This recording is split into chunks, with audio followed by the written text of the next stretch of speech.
before we get started, I just wanted to say thank you to Mark Riddick. This ended up being my longest episode, and it was just a ton of fun. He's such a friendly, genuine, kind person, and he has a real knack for lifting the spirits of people that he's around and being really curious about how people work. And his idea for this episode was to kind of have us both talk about our art, and I thought it ended up being a real good back and forth. It definitely made my week and my month, and receiving any praise from someone as skilled and prolific as Mark, I mean, it's a true honor. So thank you guys for tuning in. I hope you have as much fun as I did talking with him, and like and subscribe if you're interested. See ya. All right, and we're live. It's Lee, as usual, and I have my honored guest here, Mark Riddick. How's your week been so far? It's been pretty busy. Yeah, definitely. Before we get going, man, I just wanted to I didn't tell you this before we went live here, but I wanted to make mention of it that I have so much gratitude for what you're doing. I don't know if you're are you familiar with Fred from the band Bloodsport? He does form terror growth. I think is what he goes by, his art moniker. Yeah, I'm actually going to be talking with him soon. Oh, good. Okay, so you know Fred. All right. Good. Yeah, just recently though, but Lucas was telling me about him. Yeah. Okay, so he was doing something similar, but on Instagram Live, and then I don't know what it is. Something, I guess maybe YouTube algorithms or something. I was on YouTube and it recommended your channel to me. And dude, I've watched every single episode, beginning to end.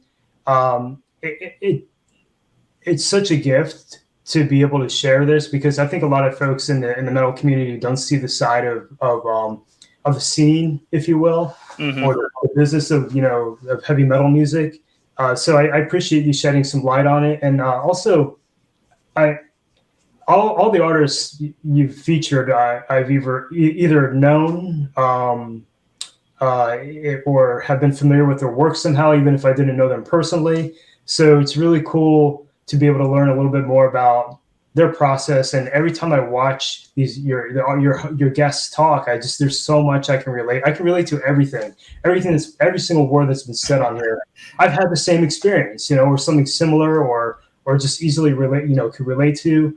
So it's a little bit affirming as an artist, but I appreciate what you're doing. And also I felt like, I know I apologize because I'm kind of going on a tangent. You're cool. But I just, I want to hear a little bit about your art too, because I remember when I think you first sent a couple of email exchanges to me, maybe about a year ago or so. I remember you sending some art. I don't recall if I was ever got around to replying to you, but I was like, damn, this dude's stuff is awesome. Like, your stuff is really good. I was really blown away by it. I'm like, man, when he gets, because I think it was like Ken's death metal thing. I did send you one of the drawing. I have two originals by you now, which I probably have on the wall, on the other side here. Nice. I just, when you sent me some of your stuff, I was like, damn, he's gonna think my stuff sucks, because I saw you, dude. The things you sent me, I was like, just through email, I was like, man, he's really good. And then obviously, looking at your Instagram and all that, I was like, wow. And I feel like, it's cool that you're talking to all these other artists, but I also think it's important for you to, I want to hear a little bit more about your artwork. It's important, I think, for you, who's going to interview Lee. So I feel like it's cool that maybe this can be more conversational, because I really want to hear about your process and your perception and your experiences as an artist too. So I think, you obviously have a lot of knowledge about technique and tools and things like that. I'd just like to hear more about where you're coming from too. So anyway, I appreciate you entertaining the idea of you sharing some of your work as well. So totally. Thank you for that. Oh yeah. And thank you. And really appreciate that a ton.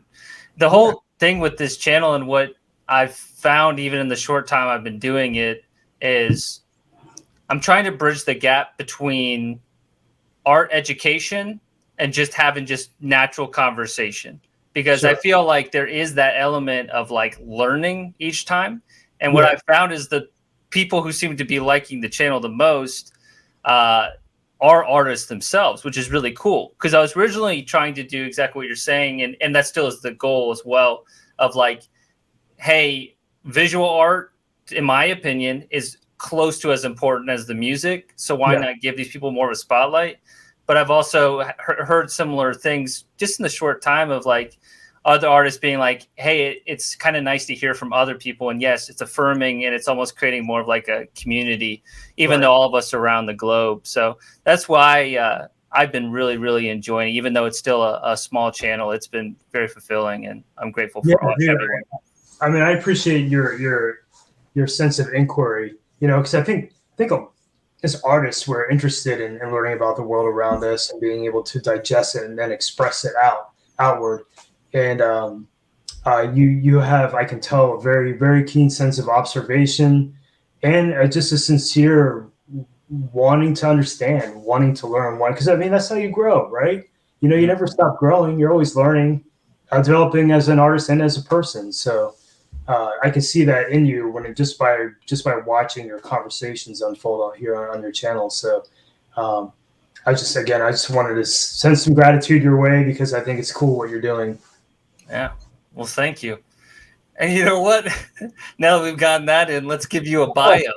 Okay. So if you don't know, Mark Riddick, I think might be one of the most prolific illustrators out there. He is definitely dedicated to the underground metal scene, a lot of times death metal, but he also has worked with very large bands. So I'm just going to name a few here. Amon Amarth, Autopsy, Bloodbath, Incantation, Megadeth, Dying Fetus, Morbid Angel, Black Dahlia Murder, Slipknot, Suffocation, and up-and-comers as well, like Worm, Holder. I'm wearing one of your shirts here. Oh, yeah, nice, man. Love this one. Cool. But yeah, it's almost like you've worked with every metal band out there, and I think that's like awesome.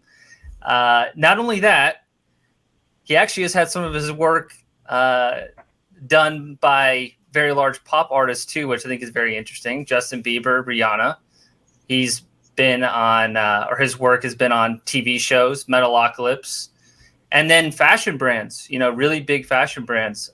Dolls Kill, which my wife likes, Rebel 8, and The Hundreds, among many others. And then also microbreweries, Three Floyds, Brash, Magnanimous. You can tell I'm reading off this because there's just so much you've done. And, the last 30 years, I think it's pretty incredible. It's been busy. Yeah. Been very busy. You started in 91, the year of my birth. So you were a teenager and you started doing some shit. I didn't mean to make you feel old, man.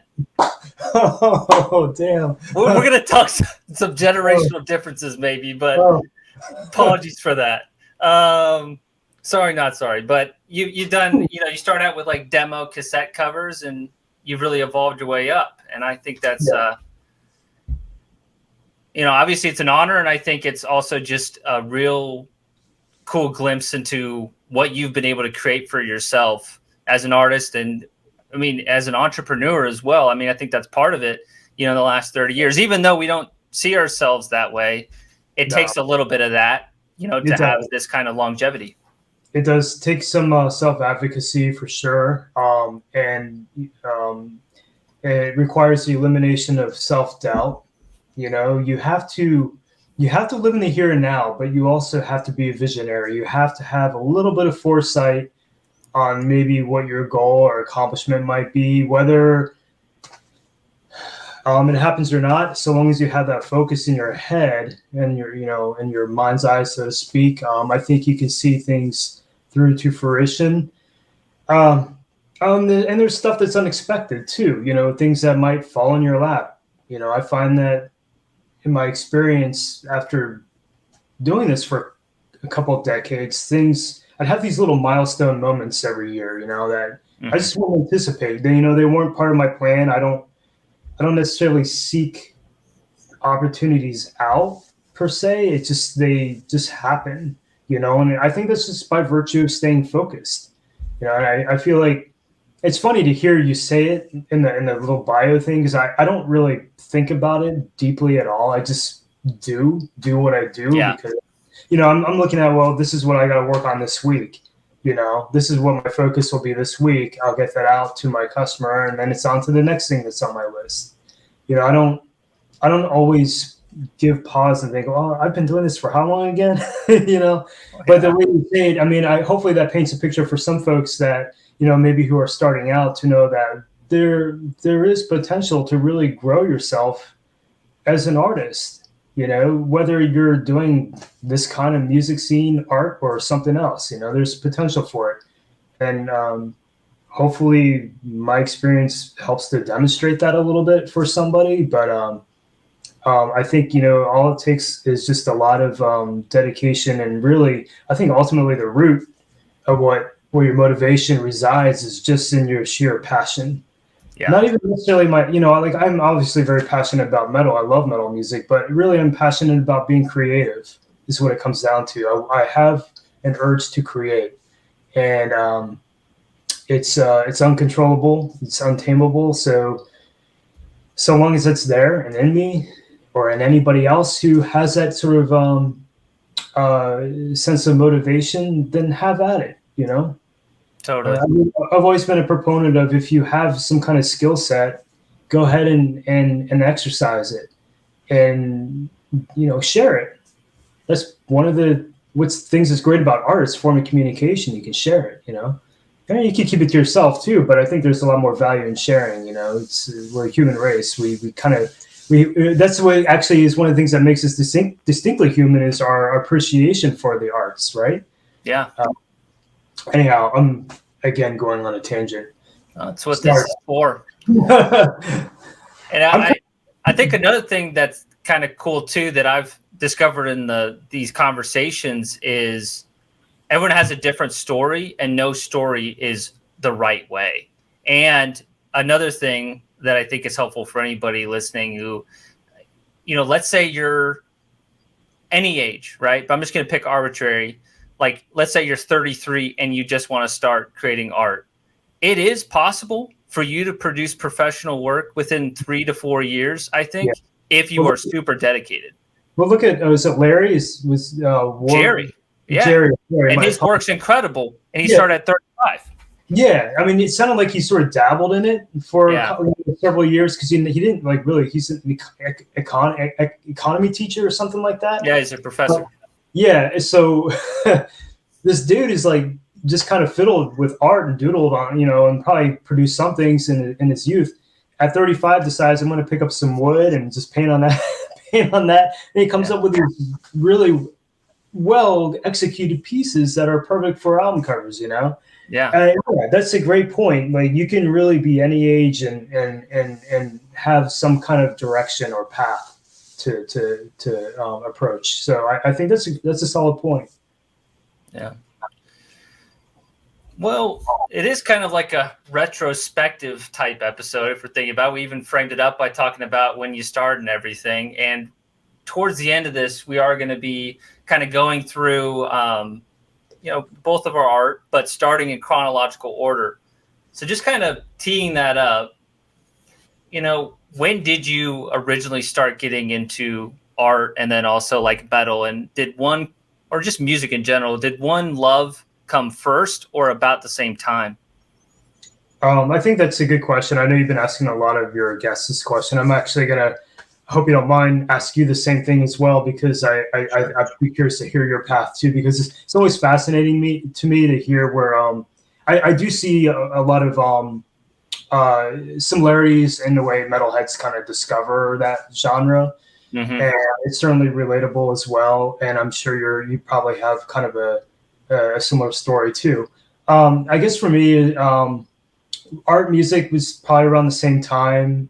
I always had an interest in drawing. Having a twin brother, we'd draw together a lot. And my parents certainly, I would say, nurtured that part of me. And also I think having built a little bit of confidence in that when a parent or a schoolmate complements something that you're working on in your youth, that really, it's very meaningful, you know, in your young mind. You know, it helps kind of give you a little bit of like, oh, well, maybe this is something that I am good at. You know, you have sort of that self-realization. So I would say probably like around 5, 6, maybe. I genuinely enjoyed drawing.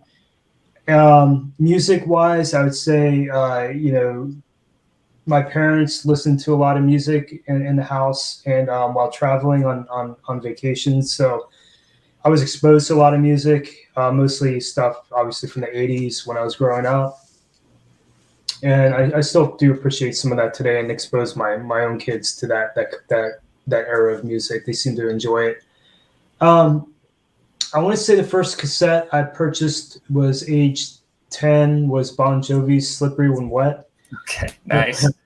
Something about the music video, "Shot to the Heart." It was just had so much energy compared to everything else that I was hearing on MTV at the time. Oh yeah. And so I went out, bought the tape, got pretty excited about it. Then I think my next purchase was Cinderella's Night Songs on cassette, which actually, in retrospect, Tom Kiefer's vocals were pretty gruff and hard, or like a hard rock band, you know? Yeah, they have like glam branding, but they don't really exactly fit that sound-wise. Right. Yeah. So, you know, I you know, after getting into those bands, obviously, soon followed by Dokken, Rat, Keel, Def Leppard, you know, things of that nature, Dangerous Toys. And then I want to say, gosh, I don't know how I happened upon it.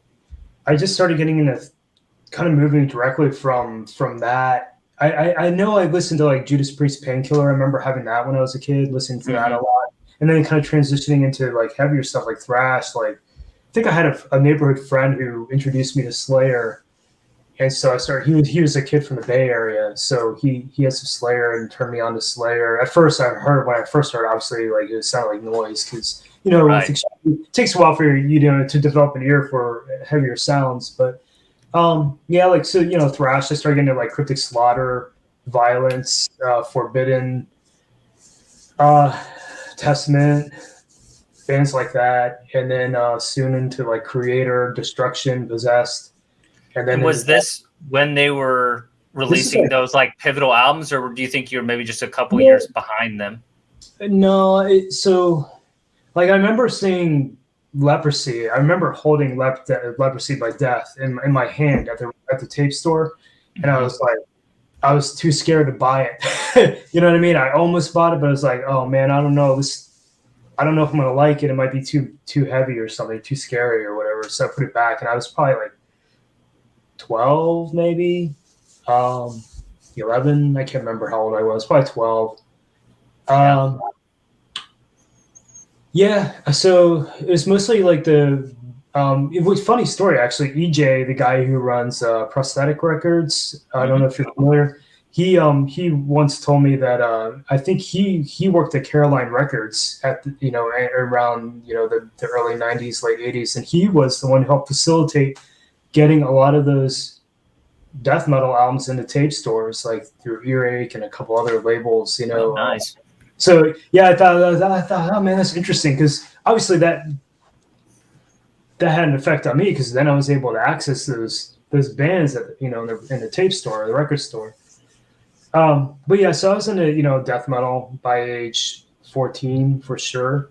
And then discovered the underground music when I picked up a demo tape from a local band and got some flyers in the mail and started writing to the fanzines, underground bands all over the globe, mostly US, but some overseas as well. And that's kind of my music path in terms of like where I got my start. And obviously my interest in art was quickly influenced by what I was, obviously some of the stuff you get when you're a kid, I had an aunt, my aunt Lee and my uncle Mike, they were both involved in the comic book industry. And so I would say that they were kind of like a bit of an inspiration for me too, because I could see them being active in that community. And that kind of pointed me in that direction as well. Uh, it's it's it's hard to reminisce. I'm trying to think back. It seems like so long ago. I'm curious, like what kind of stuff you were drawing before you found metal. Was it always monsters and stuff like Yeah, that? Because for yeah, me, it was. Like, yeah. I would say, yeah. Actually, you know what? It's funny. I've got a coffee table in my rec room over here that my brother and I, when we were like 5 or 6, vandalized underneath it with crayons, and there's like vampire bats that we drew. yeah. You know what I mean? So, yeah, so um, yeah, definitely like knights and sci-fi type stuff and dragons, like stuff, some of the stuff that some of the other guests mentioned, like D&D. Obviously, like I didn't really play, but I would buy it just to look at the art, or Yeah. like Warhammer, just to look at the art again. In comic books, being exposed to some comic books, uh, things like that, graphic novels, even toys. When I think back, some of the toys I had, I collected Masters of the Universe when I was growing up, Mask, stuff like that. Um, yeah, all that stuff from pop culture, if you will, kind of pointing me in that direction of wizards and warriors, and, films like Kroll, or Dragon Slayer definitely made an impression. So yeah, so I'm kind of curious about your path too. With art and music, what did you have a leaning toward one or the other, and what was your journey like? So I think starting out, I was always like drawing and doodling, and I was kind of always the introspective type kid in kindergarten and early stuff. I mean, it was pretty shortly like into being in elementary school and stuff that they were like, hey, this kid is like artistically inclined. So basically I'd always be drawing and stuff. And to me, and it kind of really hasn't ever left me. Like I held on to this for a long time, but it was always drawing from imagination. Like I didn't really find interest in trying to draw anything that actually really existed for a long time, which I think to a detriment to a certain degree. But so I grew up in the 90s.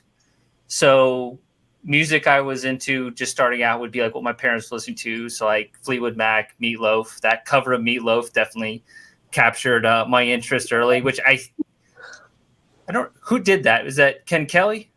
Michael Whalen? Might be Whalen. It might be, but I'm not 100% sure. I know Julie Bell, who's with Boris Vallejo, she did right one of their covers, but okay. All that stuff, it kind of, becomes like a concoction. But I was obsessed part of my age, I was obsessed with Pokemon.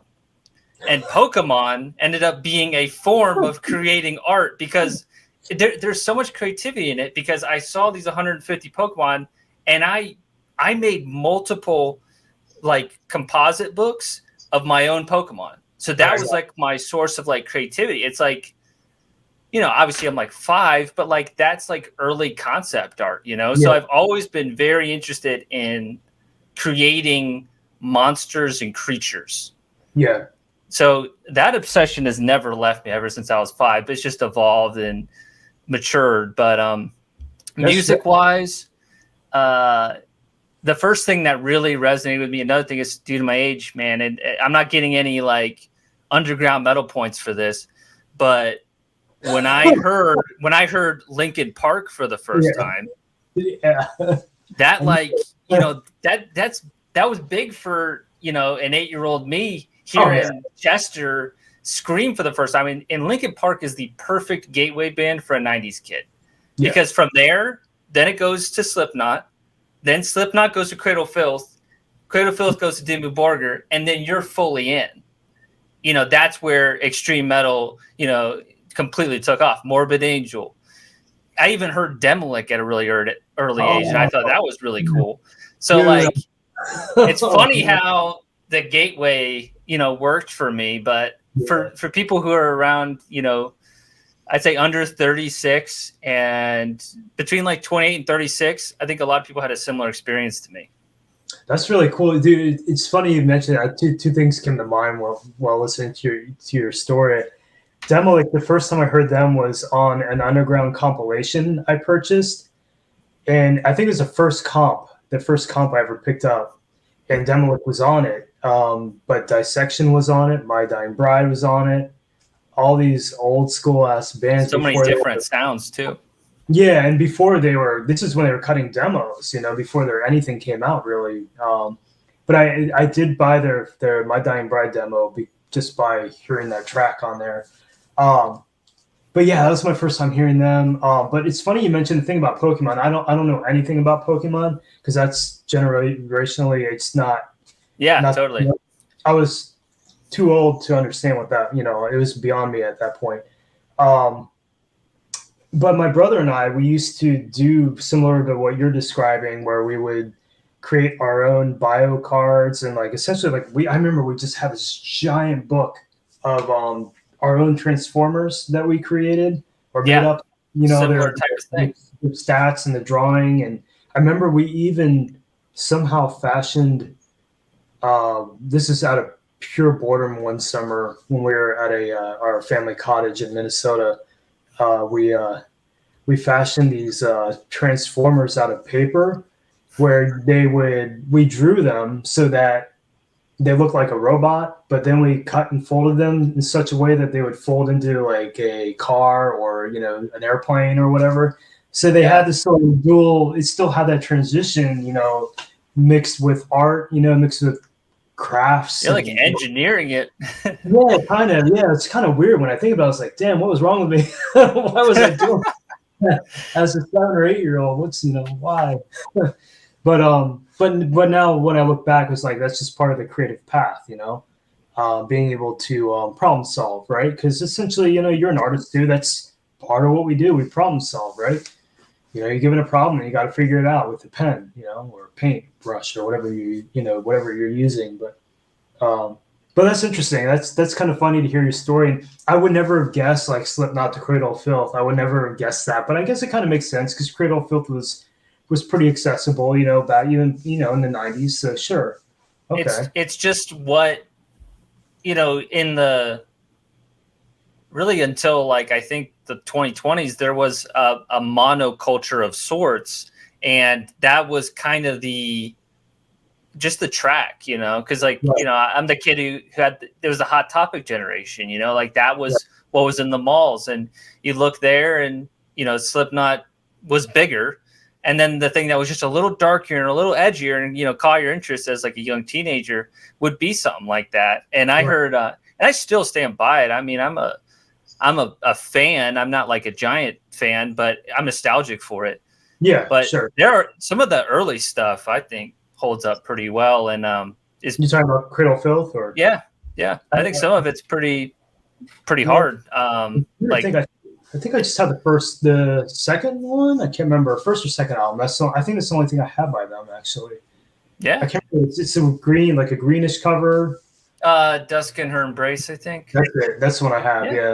It's good. Yeah.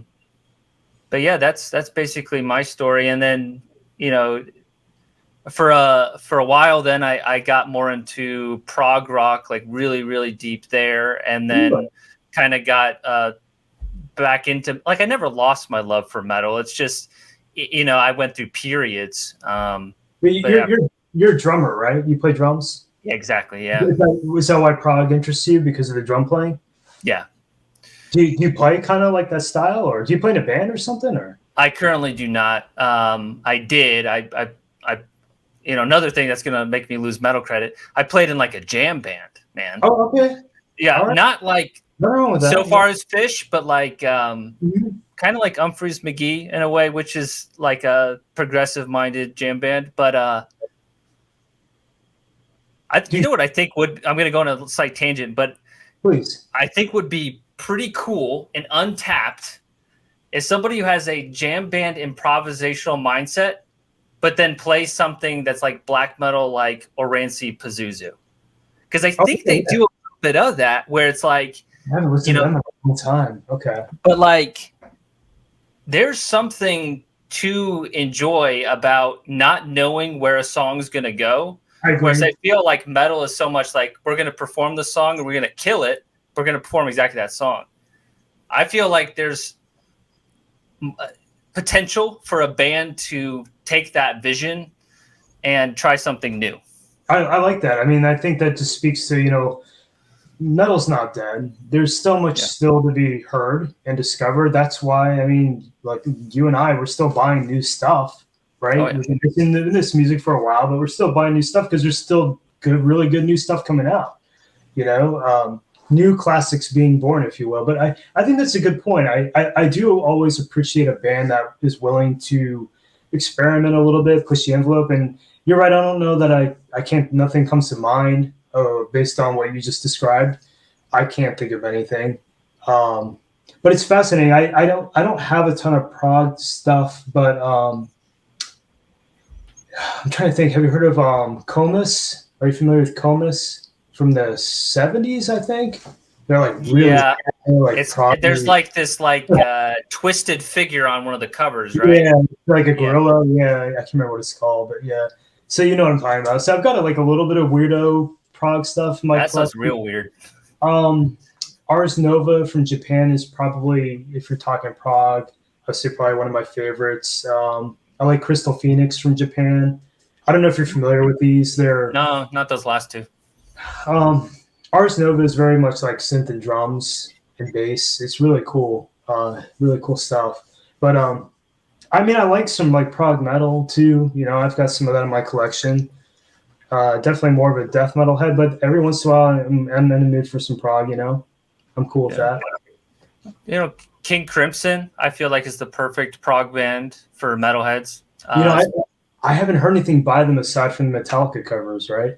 That's all I have. Wait, you're talking about the thing that he does with like his wife? Like those like Sunday night covers? Yeah. She played in was it Sunday All Over the World? What was the band she played in? She was in a band too. Yeah, I don't know. Curved Air. It was Curved Air, I think she played in. She was, I think, the singer of Curved Air. But I do have like some stuff. Like I have some Curved Air, like from a tape trader that's sent me that stuff years ago. So I got a little bit of prog probably from the tape trading days too. But I think I've seen like one or two episodes of that where they do cover tunes. No, that's not a good representation, but it's funny. No, it's not. I know. I figured that it wasn't, but I have yet to go and look into some of that King Crimson stuff. But I know obviously they're well revered for what they do. Yeah, and definitely darker too. Okay, cool. Yeah, I was going to ask you. I know sometimes you might put stuff like this out there toward the end, but is there any? I pulled some things aside. I wasn't sure if you had too for like what you've been spinning lately. Is there anything in particular that you've been listening? Yeah, to? let's grab a couple things. That'll be good. Yeah, if you have some, get it ready. Let me just grab like 2 or 3 things real quick. I got it right here. Yeah, no problem.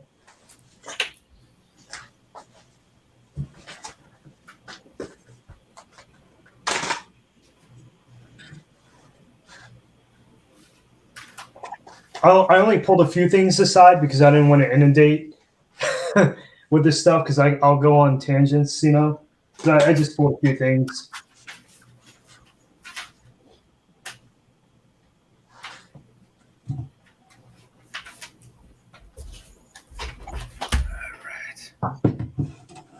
You go ahead and go first. Oh, you want me to go? Okay. Yeah. All right, I'll start with this one because this one has knocked my socks off. It's a band. It's kind of a weird name for a band. It's called Sex Mag is the name of the band. But this is published. Who put this out? Dying Victims record. Yeah. Florian, this dude. I used to work with him on occasion for a magazine he used to publish called Thrash Attack Zine. Number of years ago, but he runs Dying Victims Productions, and this band Sex Mag is from Poland, and it's just like completely ripping off the chain, like blackened thrash.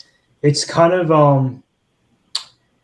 reminiscent of like Morbid Reich demo by Vader with Master Hammer's vocals. Okay. Really, it's very unhinged and gnarly as hell. But I like it a lot. Anyhow, I don't want to go on a tangent with all these, but I just what do you have? What's your first pick? Let's see. So recent reissues by Extreme. I don't know Yeah, how legitimate they are, but this was kind of hard to get for a while. I just got that actually a couple weeks ago. Yeah, I got this in the Rotravor as well, but I Nice. love that Finnish death metal sound. I think this is awesome album. Well, I think a lot of people will be familiar with it, but now that you can get it for reasonable price, go for it. And definitely like artwork for that time, which is Yeah, awesome. Little that's time capsule. Tannin. What is his name? Did he Ratanin? do the Demlet cover as well? Yeah, yes, I believe so. He did obviously like a lot of depravity, a lot of Finnish stuff. I can't remember the guy's first name.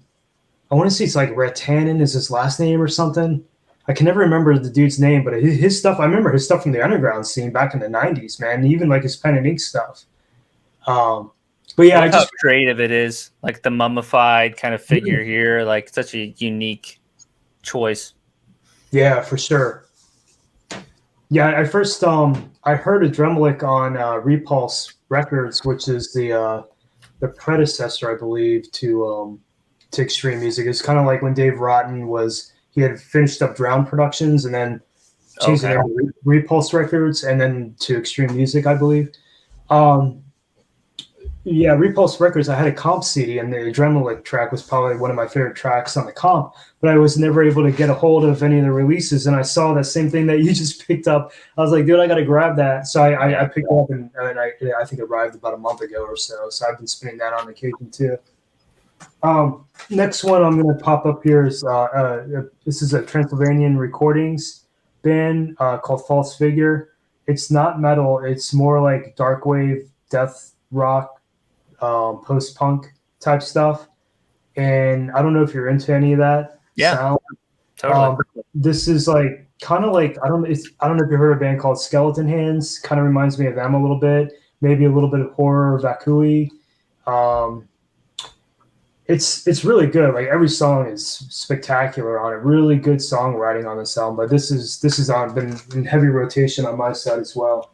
Not a metal release, but still very dark, engaging music. Just Transylvanian, do they do mostly tapes? I don't see a lot of CDs from them. They do mostly tapes, and I think they've done a few CDs and a few. I actually have it on cassette too, and I think that they did a vinyl version of that album as well. But they have a few vinyl and CD releases, but mostly cassette. Yeah, and it's like a myriad of styles that they publish. Yeah, like they're all over the map. Lots of good stuff though. So something I'm a sucker for is late '60s psychedelic music. So stuff that kind of goes into like garage rock and stuff. So this is a San Francisco band, Quicksilver Messenger Service. The typography is amazing. It's done by a guy who ended up working with a lot of bands like Grateful Dead and things like that. And I've just always loved that art style a ton. And you know what? I'm going to go on a slight tangent.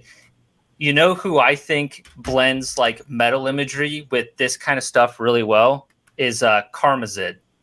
And that's why I love his stuff so much.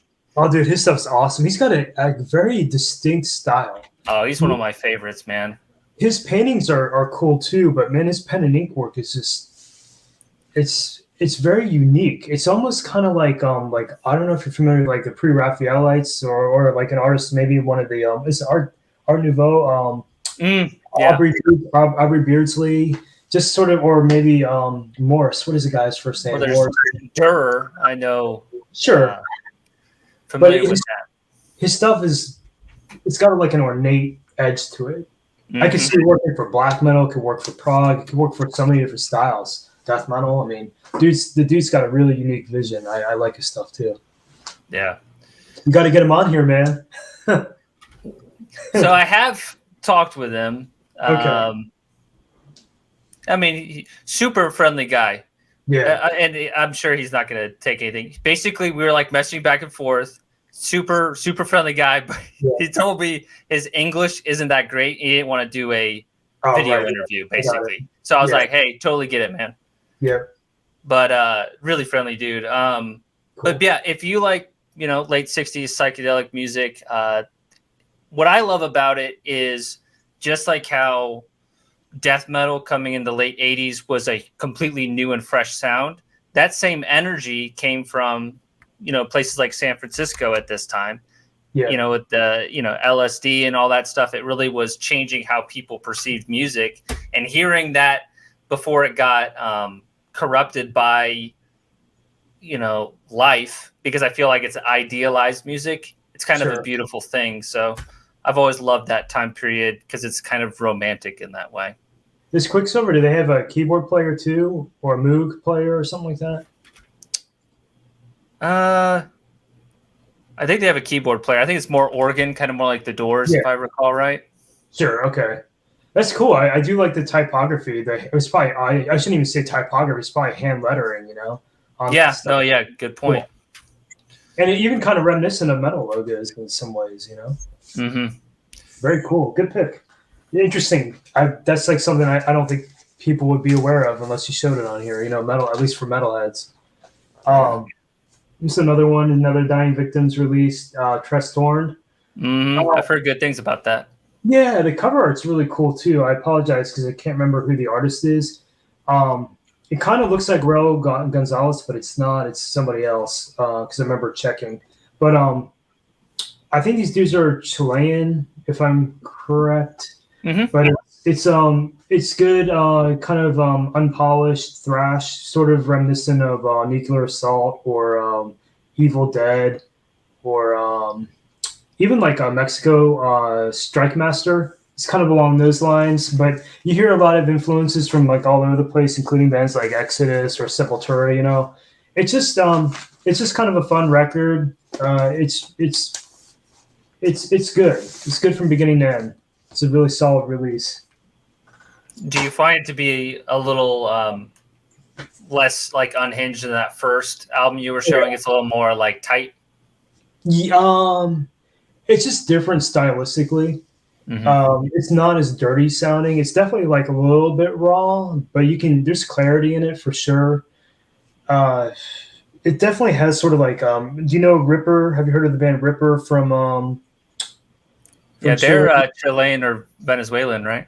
Yeah, Chilean. They kind of remind me of Ripper. When I first heard them, I'm like, oh, this sounds like Ripper.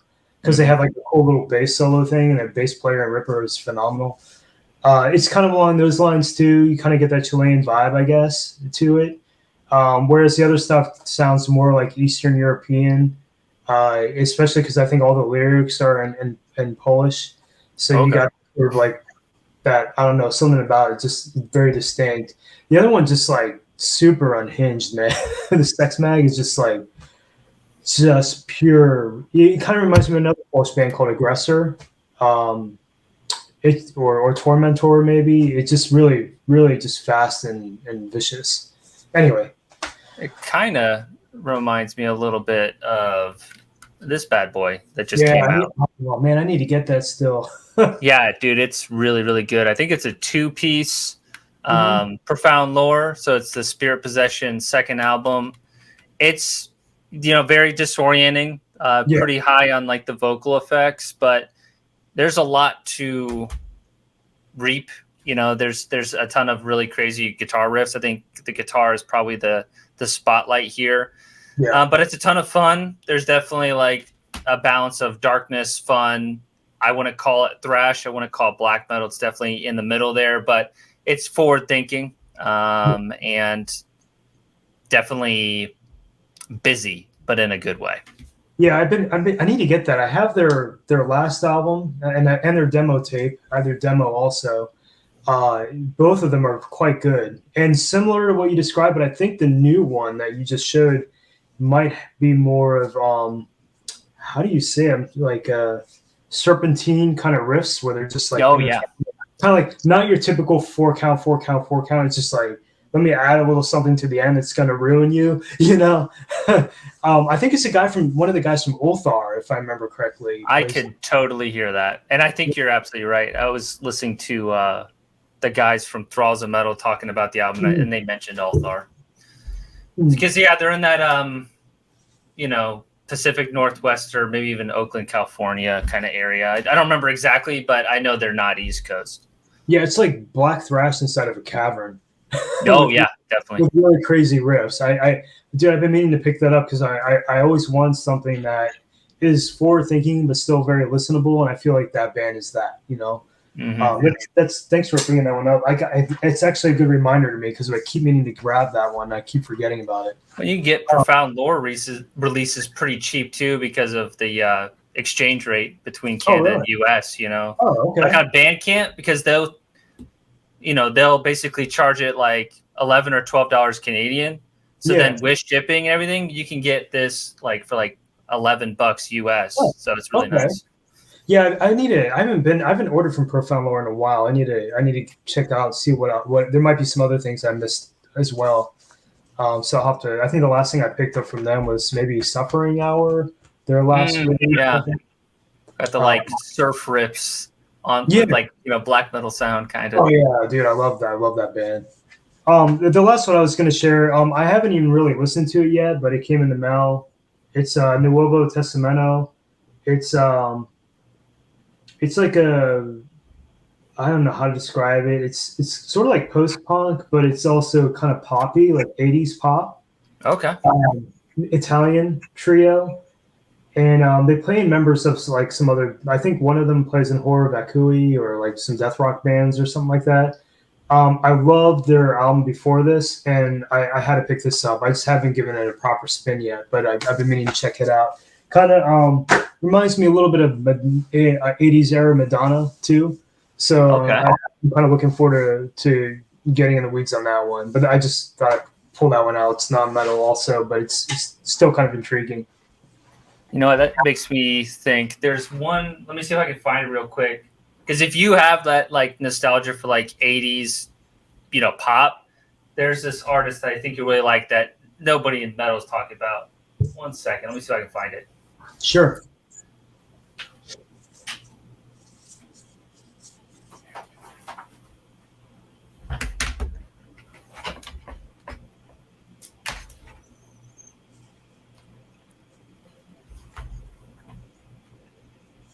This right here, Jesse Ware, and the album is called "What's Your Pleasure." Oh man, I'm gonna have to take some notes. Dude, it's really good.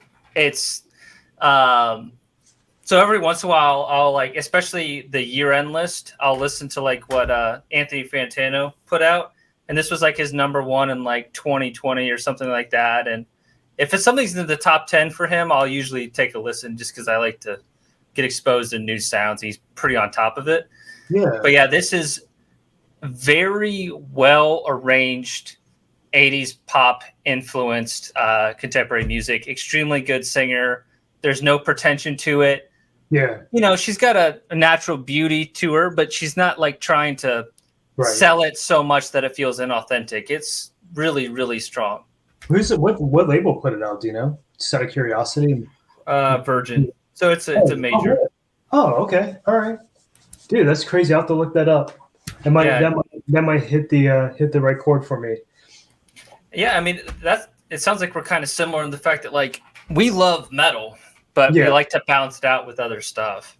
Yeah. I mean, I've got some like neo folk, some industrial, some dark ambient, a ton of like neo medieval, experimental music. I just got a real mixed bag, but obviously mostly metal. Like that's really my bread and butter, especially death metal. But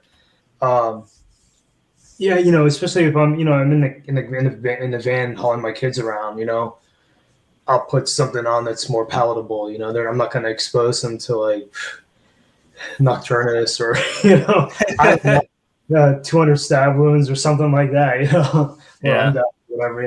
I'm not going to play that around them, but definitely some something 80s inspired, or even some hard rock too. You know what I was also listening to earlier because I was trying to prep for the interview. Is I was listening to your 2021 Fetid Zombie album.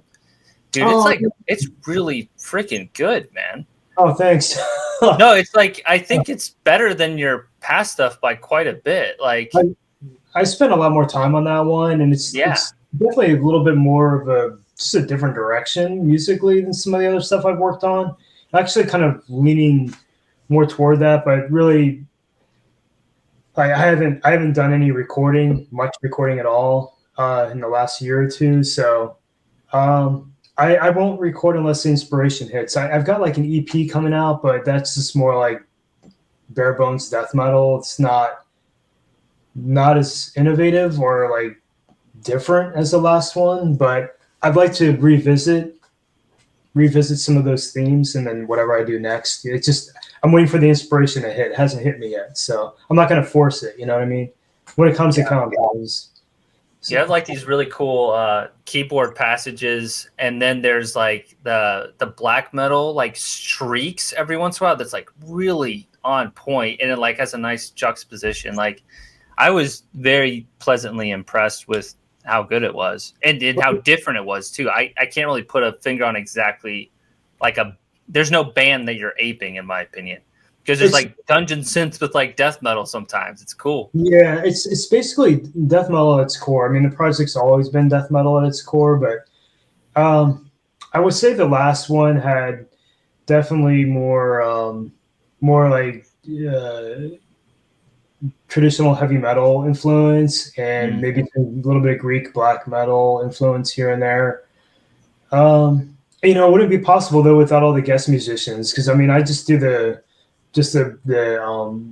structure, the song, like the basic songwriting parts, and you know, like the vocals you mentioned. That's Ralph Haber from Revel in Flesh did a lot of the vocals on that album, and Chris Monroy from Skeletal Remains did some of the backups on some parts, and also this girl Claire from I think it's called Eden Falls band. She plays in. It's like a gothic doom band. She did some vocal tracks in there too. So it wouldn't be possible without the guest musicians playing their roles, you know. So, you know, I do the basic stuff, and they fill in the gaps, you know, really help elevate the music. So I appreciate that. Thanks for checking it out, man. Yeah, it's really solid, and that was what I was going to ask too, is like who you were working with. So is guitar your primary instrument then? Bass actually is. Bass is. Yeah, I think I picked up guitar. I don't know. I guess when I started Fetid Zombies, when I picked up the guitar, really. So I don't have like. I shouldn't say I don't have a ton of experience by now, but I guess it's been over a decade, so I guess I have some experience. This doesn't feel like it because I don't play that much. You know, the only time I really play is when I sit down to record, and I haven't done a lot of that in the last 2 years. But you know, I like to involve like guitar shredders and stuff like that in the music, just to help prop the music up a little bit. Mm-hmm. And I just can't sing the way I used to in my youth, so I have vocalists come in and do some parts. And I've worked with like such a mixed bag of people from different parts of the genre, different corners of the genre, just to give us some diversity, you know. And as a solo musician, you're limited to your own what's in here. It's good to have some feedback from other areas, other minds, you know. I feel like it helps keep things from being stagnant, you know. So yeah, it's just like a revolving door of session musicians popping in to do parts and stuff. Yeah, and I mean you curated the overall sound, so I think that makes a lot of sense too, with especially how many projects you're working on at any point in time in terms of visual art. Yeah, I did have a question related to that. So you obviously are just always have some kind of drawing in various stages and stuff. Like it's kind of me thinking from I guess my corporate experience, but do you use a project management tool or anything to keep everything on track? How do you do it, man? It's funny, man. Dude, I gotta say, one of the things I'm absolutely terrible at, I do feel kind of bad about it, especially in the last 2 years, is answering email. At my day job, I have to answer email because, you're working, I'm a graphic designer, and, I've got customers. So I have to reply, that's my job. And then to come home and have to do it all over again. I'd rather be drawing, you know what I mean? Because my time is very limited between family, working full time. I'm lucky if I have like 30 minutes to draw in a day, so I have to be fast. But in terms of like managing, yeah, like I said, I'm kind of bad with the email. I'm usually pretty to the point. Unfortunately, I don't get a chance to reply to everybody. I wish, like when requests come in, um, I have to be more picky and choosy about what I take on because the amount of stuff I can take on is limited per week, per month. Yeah. So um, that part's hard. In terms of like managing myself, I use Microsoft Word and have a list. So I Not even Excel. I keep a list and I have like a little thing in parens because I don't know the Microsoft suite that well. I didn't learn that in school. We had typewriters, you know. So I'll put in parens, like sent sketch or like sketch approved or like need to start, so I know where I am on each project. So when I get something scanned in or done, I can put, complete, and then I'll like make note, did I get paid yet? Did I not get paid? Like where is it? Like where's this project? Like what part of the state, what stage is it in essentially, right? So I basically just use Word, man. I just keep it really simple, nothing too complex. But that's what I do because I found that at some point along the way I was getting too busy that it was hard for me to kind of know where everything was at. So I keep all my projects like in a folder that I'm working on, like an in-work folder. Like I literally carry it around me everywhere. So whatever I'm working on at the time is in that folder. And then when I'm done with it, it gets put in a pile, and then that pile gets put into a box. So that's my file. The whole Kanban system. That's how I follow, man. It's kind of rudimentary, but man, that's just what I do. A lot of the stuff I do is kind of, I try to keep it simple, if I can. Yeah. But at least in my mind, that's simple. I don't. No, I mean, I get it. Dude, so have you done commissions for metal bands too? Or I know you mentioned you might go a different avenue with some portrait type work. That would be like a side thing for more like stable income, and then also maybe higher paying, like for like portraiture and like pet portraits and stuff. Yeah. I just think like, the people who like commission that, they might be willing to pay more in some cases. Oh, yeah. So that would be part of the reason for having a whole separate side thing. But that's literally an idea that popped in my head after I'm going to toot my horn a little bit, if that's okay. No, so I did I have a niece, and she's turning a year soon, and my sister-in-law and brother-in-law, they're moving back to Colorado, and I did a portrait of my niece. Cool. And I was pleasantly surprised at how good it turned out, because I'm sure you're aware, like, first of all, painting a person's likeness is very difficult, but painting a likeness of an infant is extremely difficult because the proportions are different than a normal person. So I did it, and I was like, dang, it's actually pretty good. Maybe I should do some more of these just for that whole side thing. It's a technical and emotional art piece. When you give that to somebody and they're like overjoyed, it's like the best feeling in the world. So I do enjoy it for that reason. But to answer your original question, I haven't done any metal commissions yet. I think part of it, honestly, is, if I'm being honest, I only have a few pieces in my portfolio that are like metal. So I want to work on more stuff that's a little more in that direction, so people actually see what I'm capable of doing. Because sometimes they can't connect the dots that, like, just because I'm painting a dog portrait doesn't mean I could draw a fucking demon or something. But I can't, So I gotta actually do it. I've done dog portraits before, man. I know what's up. Yeah. Good gig. Come on. It's just, you have the ability, you have the skill set. You can just apply it however you want. I mean, obviously, you get good at something if you draw it enough. But yeah, I agree, man. Faces are very difficult, especially to get a likeness. I find that really the eyes, because we always focus on eyes when we look at them, whether it's in a magazine, in a painting, or in person.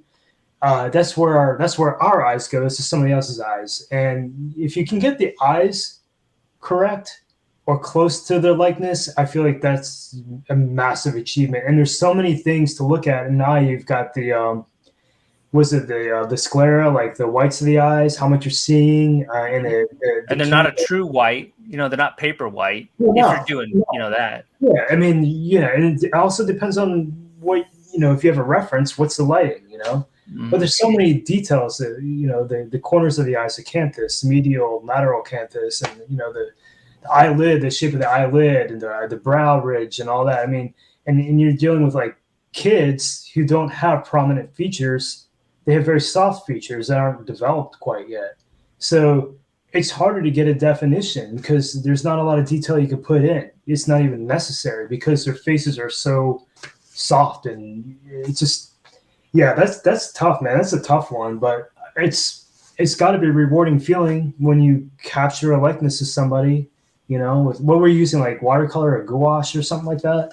Yeah, exactly. I'm working right now with the combination for anything that's like full color, not just like ink. I'm doing, for the most part, I'm doing watercolor, and then my goal is go as far with watercolor as you can go, and then do a little bit of colored pencil, so like artist grade colored pencil, and do some like refinement, and then gouache on top to get a little bit of the painterly effect. The heavier. So what I'm trying to do is reduce the disadvantages of each medium. So in my opinion, disadvantage of watercolor, unless you're a master, is trying to get detail right, and it's just hard. So you take the benefits of watercolor, though, with the soft transitions and the color transitions, and like the color blending on the paper. Like what I'm trying to get towards is get that type of soft transitions, and then colored pencil refining, getting the detail right, and getting like a lot of control over each edge for like eyes and stuff like that. Sure. And then gouache just for basically finishing it out, smoothing things over. Yeah. So that's what I'm trying to that's get good at. That's a really good mix. And what's hard to divorce yourself from mentally when you're doing a portrait is getting away from a black line, like there's usually no black lines, you're looking at color, just strictly color, shades of color, as soon as you get the black on there, it starts to look like a cartoon. So it's even just, especially for myself being an ink artist, that's very challenging. You have to have a very keen sense of observation to be able to execute the color, managing the color on the paper. That's just really, that's difficult to do, man. But I think you got the right idea using the mixed media because each of those mediums has something to offer to help make something, look more complete. Like especially for a portrait, you're doing. If you're not popping in any oil, if you're not doing an oil painting or something, I think those three media are probably pretty good mix. My whole goal is always try to get something somewhat close to resembling oil if you're not, very educated on it, because that's the, and a lot of eyes, that's the Cadillac of mediums, that's the best one. Yeah. I've never personally touched oil. Never had an opportunity to, but I'm kind of curious when you're using colored pencil, do you find that you can hit it with water and that picks up some of the color as well, or does the colored pencil kind of stay put when you put it on the paper?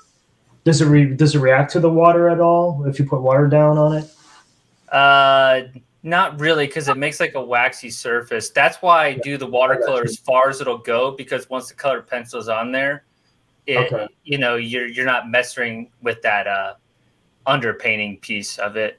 And then gouache, the beauty in that is it can go on top of anything. Okay. All right. That's kind of cool, man. Yeah. One of my recent paintings I have that we'll talk later, I can kind of talk through it a little bit. Yeah. Actually, I was going to ask you, since we were talking about organizational skills, is there anything that you're doing or planning to do to help keep yourself on point with what you have in front of you in terms of like workload or any commissions that might come your way? Do you have anything planned for that? I have a couple of t-shirt commissions, and I'm going to look through a lot of your work is just ideas of how to get something to look good on a shirt, like in terms of composition. Like I'm obviously not going to like copy your stuff, but like you've done so many t-shirts. I don't care. It's okay. I'll take loose inspiration, but like you have such a good idea of like melding design and illustration for t-shirts, and I've been trying to do more like painterly stuff, but like in some ways that lends itself more towards like album cover or something like that. So Yeah. I'm gonna do some black and white t-shirts probably the next couple months, and I think the people I'm gonna draw from are gonna be you and then Frank Frazetta Inks. So I'm gonna combine those two things and then my own style, and that'll be like my like vision board for starting out in terms of like what to look for in terms of like little techniques. Yeah, I think one thing to really consider is just the shape of the band logo, whoever you're working with, because some logos are really wonky. If they're especially if they're like set vertically, they're such a pain to work with. Oh yeah. So I always try to be a little bit mindful of how the logo sits on the shirt, because it's going to be coupled with the art. I think the main thing is really just, well, what looks good floating. It's just, think of it as like a floating piece, like an icon of sorts, just a standalone thing. It doesn't have to live in an environment. It can just be like an icon. Like, think of it. I don't know if that's helpful to you. I always try to like little things though, where like even just little drips and webs that bridges things together. Yeah, that's just part of the visual language. Yeah. It's part of keeping that common thread through my work. That's all that stuff is. It's just filler essentially, just to keep everything consistent. But it's interesting that you notice that. Yeah, I think that's cool, man. Are you allowed to talk about who the commissions are for, or is it well kept secret? I don't think they're confidential. Well, one of them's going to be funny.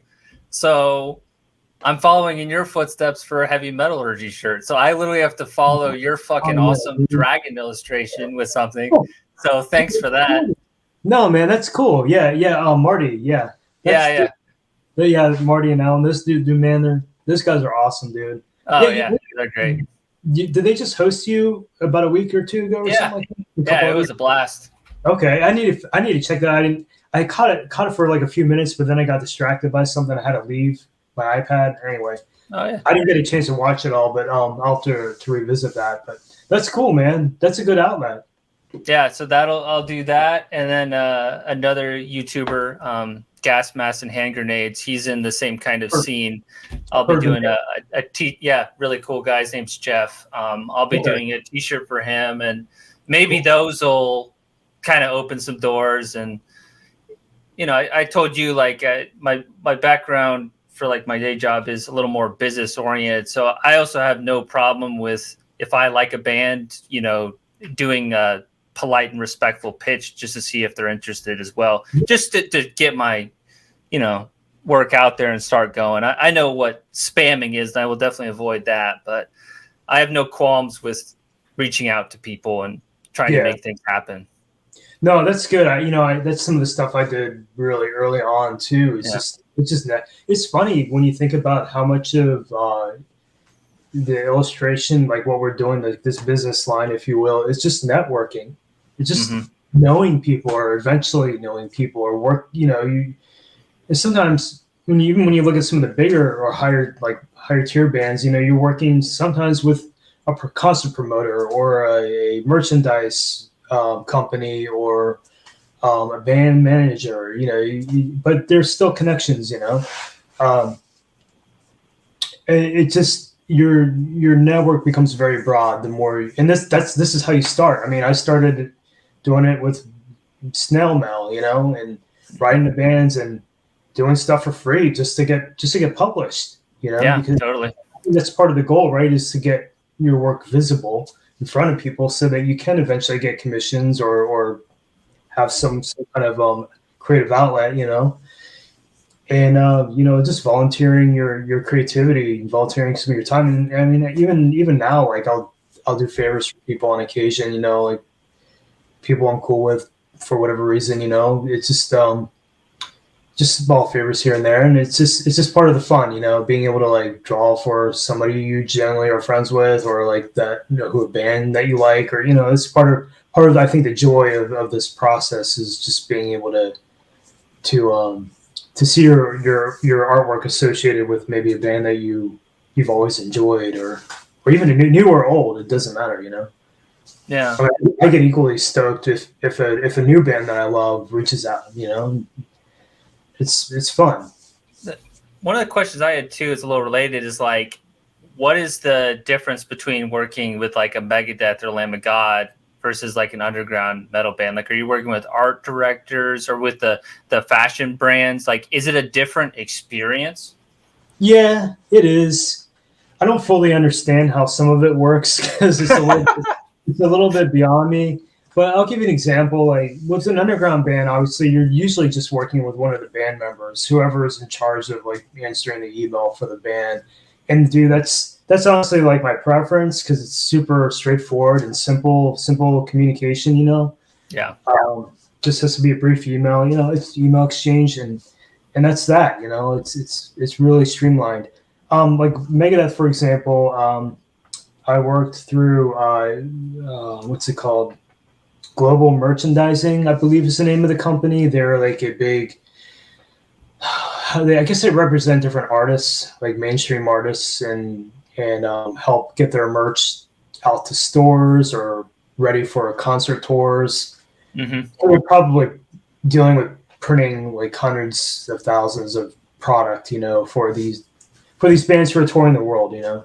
So I guess Megadeth has some of their merch. I don't know if all of it, but some of it represented through them, and they reached out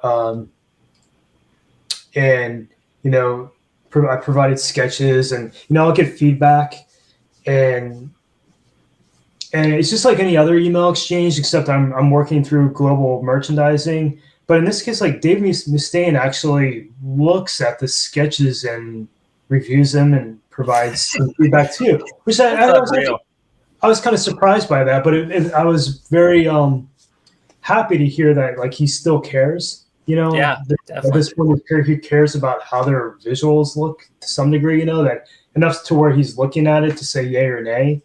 You know, like I did like 3 pieces for them, 3 or 4 pieces, but I think only one that I've seen published. The other ones I don't know. See, that's the thing. Like I don't know what happened to them. Right. They might be in a store somewhere. I just don't know. Then you know what I'm saying. So there's that sort of like. You're more removed from it. It sounds yeah, like. exactly. Like there's sort of this mystical part that I just don't understand yet, like how it works. Do they pitch it to like retail stores, and the retail stores are like, "No, I don't want that," you know, for our store. You know, I have no idea. That's what I'm saying. I don't like fully understand that part of the business when it comes to some of the bigger bands, but with like Lamb of God, it's the same thing. Like I worked with their management, Brad, I think his name is, if I remember correctly. He's a super cool dude. And he would work with Mark, I guess is one of maybe the guitarist or something. I apologize because I don't know. Yeah, is it Mark Norton? Yeah, so he's the one, I guess, who looks at that stuff, like how are they being represented aesthetically, and so I would get feedback, you know, secondhand from him to the manager to me, you know. So that's whether the management's talking to him on the phone, relaying this or what, I have no idea. But I guess it's just a couple more channels of people you're going through, if that makes sense. It's like working with an underground band, which is my preference because it's just more straightforward, you know. A little bit more personable because you're working directly with the band, you know, one-on-one. But yeah, hopefully that helps kind of give you an idea of. Oh yeah. With the sketches that you send out, do you do like thumbnails for yourself, then do a sketch, or is it just like 5-minute sketch? You already have the vision in your head, then you send it out? Because you mentioned you're kind of like short on time every day, so you must have come up with like time hacks to get the most efficient way of doing it. It depends. Like usually, most of the time it's like a crappy. I probably have. I think I have some examples I may set aside just to. I don't know if you'll be able to see them on here. See if I can find. I could blow you up too. Got a pile of stuff. I gotta set some aside. Yeah, I did. Yeah, like I don't know if you can see this. this is a band I went to go see live, and Mm-hmm. the dude, I ordered their CD. It's a band called Scalder. I ordered their CD just to check them out because I haven't heard of them, and I wanted to get familiar with their music before going to the show. And the dude sent me the CD and actually wrote me a letter. It turns out like I worked with his mom before at my day job, so it's like, what the hell? Small We world. knew me through his mom. So it's like, oh, that's cool, man. And he wrote like, hey, we'd love to hire you for a shirt or something. So I brought these are just really loose thumbnail sketches based on one of their song titles that I threw together like minutes before the show. And I presented to him at the show, and he's like, oh, we like this one. So, Yeah. what I'll do with that is then obviously I took it home, and when I have free time, it's on my production schedule, but I'll do a more proper sketch, where it's more planned out, um, and I'll send the sketch, and usually like when I work with a band, um, they'll approve the sketch or approve it with edits, and then I once it's approved formally, I go to inks. But I just scrap paper, man. That's what I use just to jot Yeah, ideas. so you're doing like the loose thumbnails, then you do a proper sketch. But you're If, inking on that last sketch that you do. yeah. Oh yeah. So like this is just, dude. These are like whatever's near me. Like this is a brush pen sketch. This is something I ended up I think doing for Skeletor Remains, for example. Yeah. But that's where it started, was just this crummy little brush sketch, just to get the idea out of my head. So sometimes if I'm just randomly sitting there and or something pops in my head, I need access. It's just scrap. Well, you've got a sketchbook. I don't use a sketchbook. I just use whatever's near me, Post-it note or whatever. So I do a lot of verbal notes. Oh wow, yeah, I do that sometimes too. I'll write notes down also sometimes. And like, here's another one. Oh yeah, But yeah, same kind of concept. When I see like it's funny, even just looking at it for a split second, I can get a quick idea of what you're trying to get at. But I think if the layperson looks at it, they're still just kind of confused about what they're seeing. That's kind of what I was getting at.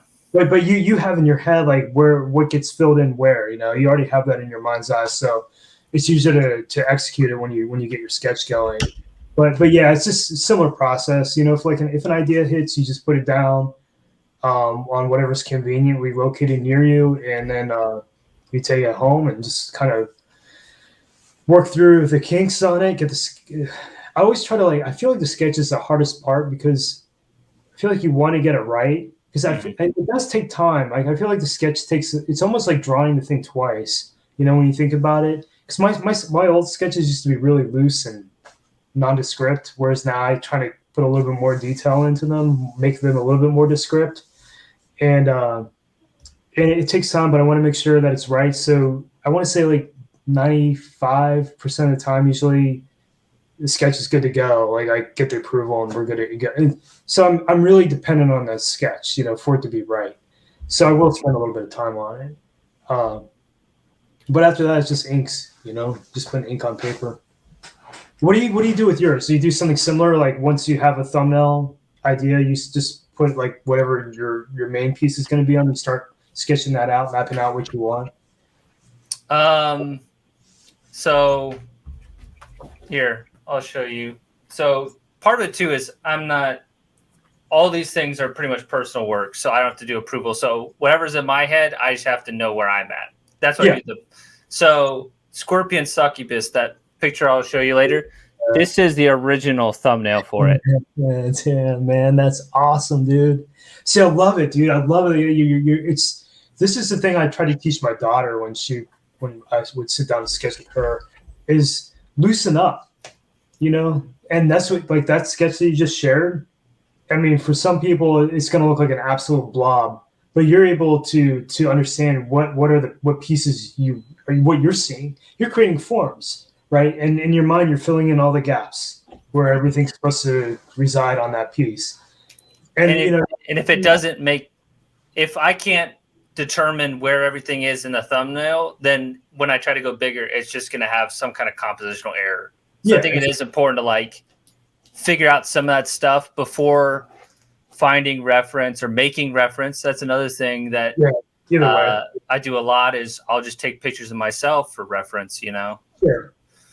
Yeah, dude, references are so important. This is the thing, like I could sit down and draw from my head right onto the paper, stream of consciousness. It'll be okay. But if I want something that's gonna look tighter, maybe more presentable, gotta have a reference, man. Whether it's something like I sometimes I'll use apps like 3D apps, or Oh especially yeah. if you're looking at like a challenging like worm's eye view, bird's eye view on something. It's good Oh to yeah. have like being able to manipulate something a little bit. Um, one of the pieces that I think you're going to share later on, I went and bought like a little toy figurine just to have a reference point, you know? So I'm like, oh, I could draw that, but I'm like, well, it's going to be tighter if I have a reference point, you know? Um, I've got a couple of like human skull replicas too that I'll utilize for reference point. But I feel like, if you really want something a little bit more polished and quality, it's good to have a reference point. And not saying like my inks aren't by any means like super tight or meticulous. It might appear that way in this, as at first glance, but I'm my stuff's kind of raw. It's really not super polished. It's kind of messy when you get close to it. When you look at it, really look at the detail. I'm not meticulous like some. I know some other artists are very meticulous about their line work. I am not. But that's why I also depend on like having like a good bones to the sketch, because that helps me ensure that no matter how I ink it, at least the composition is reasonable. Right. So I'm sure you're thinking about these things too clearly when you're stewing on like a concept or a thumbnail, or before you get to your main sketch, you want to have some of your things worked out beforehand, some of your ideas, some of your forms. I mean, when you think about, it's all graphic design, man, it's all shapes on a page. Yeah. That's something I've been really delving into. So I'm like reading this book on watercolor right now, and one of the things that I think, if I can give like advice to any artist out there, is like find the lessons and things that are unexpected. So let's say theoretically you're like, okay, how about this? I can get better at drawing death metal stuff by better understanding how to draw portraits. Even though it looks completely different, by learning that skill, I now have learned something else that's like tangential that can make a unique twist on something. Or like I'm trying to do like on the side is really loose watercolor, kind of like, like the old masters did, like John Singer Sargent and stuff like that. And like learning more academic art. And like, I used to be very kind of up my own ass about being like, oh, I'm a self-taught artist, like wearing that as a badge of honor. But to me, like in the last year and a half, I've been very heads down and being very humbled by being like, you know what, I actually don't know as much as I need to, and I can get a lot better by learning all these different like skills. Like I'm literally waking up in the morning, and part of my morning routine is watching watercolor demos of like retired old ladies, man. And like I know that shit doesn't sound metal, man, but no, but you're right, dude. You're learning this stuff that you might, be like, oh, it's not metal. Dude, the best art in the world, in my opinion, is not metal. But if you can get really good at that shit and make it metal, fuck, man. You're gonna be indisposable. That's the thing. Like it's not talked about enough. People think it's talent, man. It's not talent. I mean, some people might have like an inkling toward being creative or artistic, but really it's exercising the muscle of your brain, and you're trying to take in knowledge of things, right? And then being able to regurgitate that somehow. And so I agree 100%, man. If you can, even before I think we went live on here, you mentioned like, I'd love to sit down and like draw some horses, there's major benefit in that. It's not metal, but maybe it could be. A lot of art is utilizing what you have in your toolbox that you can get out and exercise at any particular moment. And yeah, there's some stuff that you get very, very comfortable with, and I'm happy to be the first to admit that. Like there's stuff that's a lot of repetition in my work, And why is that? Because I haven't spent enough time to like learn something new, and that I think that's important. I wish I did that a little bit more. Every once in a while I'll do that. I wish I had the time to really be a better artist. But it's again, and I hate to use the excuse of time, but time is like my worst enemy when it comes to being an artist. It's the hardest part of is just managing time. But I do think it's important to pause when you can and do something a little bit different. Like right now I'm working on a painting, like a full color painting. Oh, hell yeah. I never do color. I mean, it's going to serve a purpose, but I like it because it's getting me out of my comfort zone just for a little bit, Mm-hmm. 'cause I don't do that a lot. I don't paint a lot. But it just stuff like that really helps inform who you are as an artist, being able to take those lessons. And even I think you mentioned in the last episode being able to own your mistakes and know how to get through them. Mm-hmm. I don't know if you can see it. There's this I don't know, this I can't really point to it. This is awkward. There's this piece right here. It's probably one of the biggest ink pieces I've ever worked on. This is not all my stuff, by the way. This is different artists mostly. Yeah. The one I worked on that I spent a lot of time on. Dude, right at the top, I messed up. Like I wasn't happy with the way these dragons ended up on the top. I literally redrew them on a separate sheet of paper and I think I taped it or got my glue stick out and glued it on top.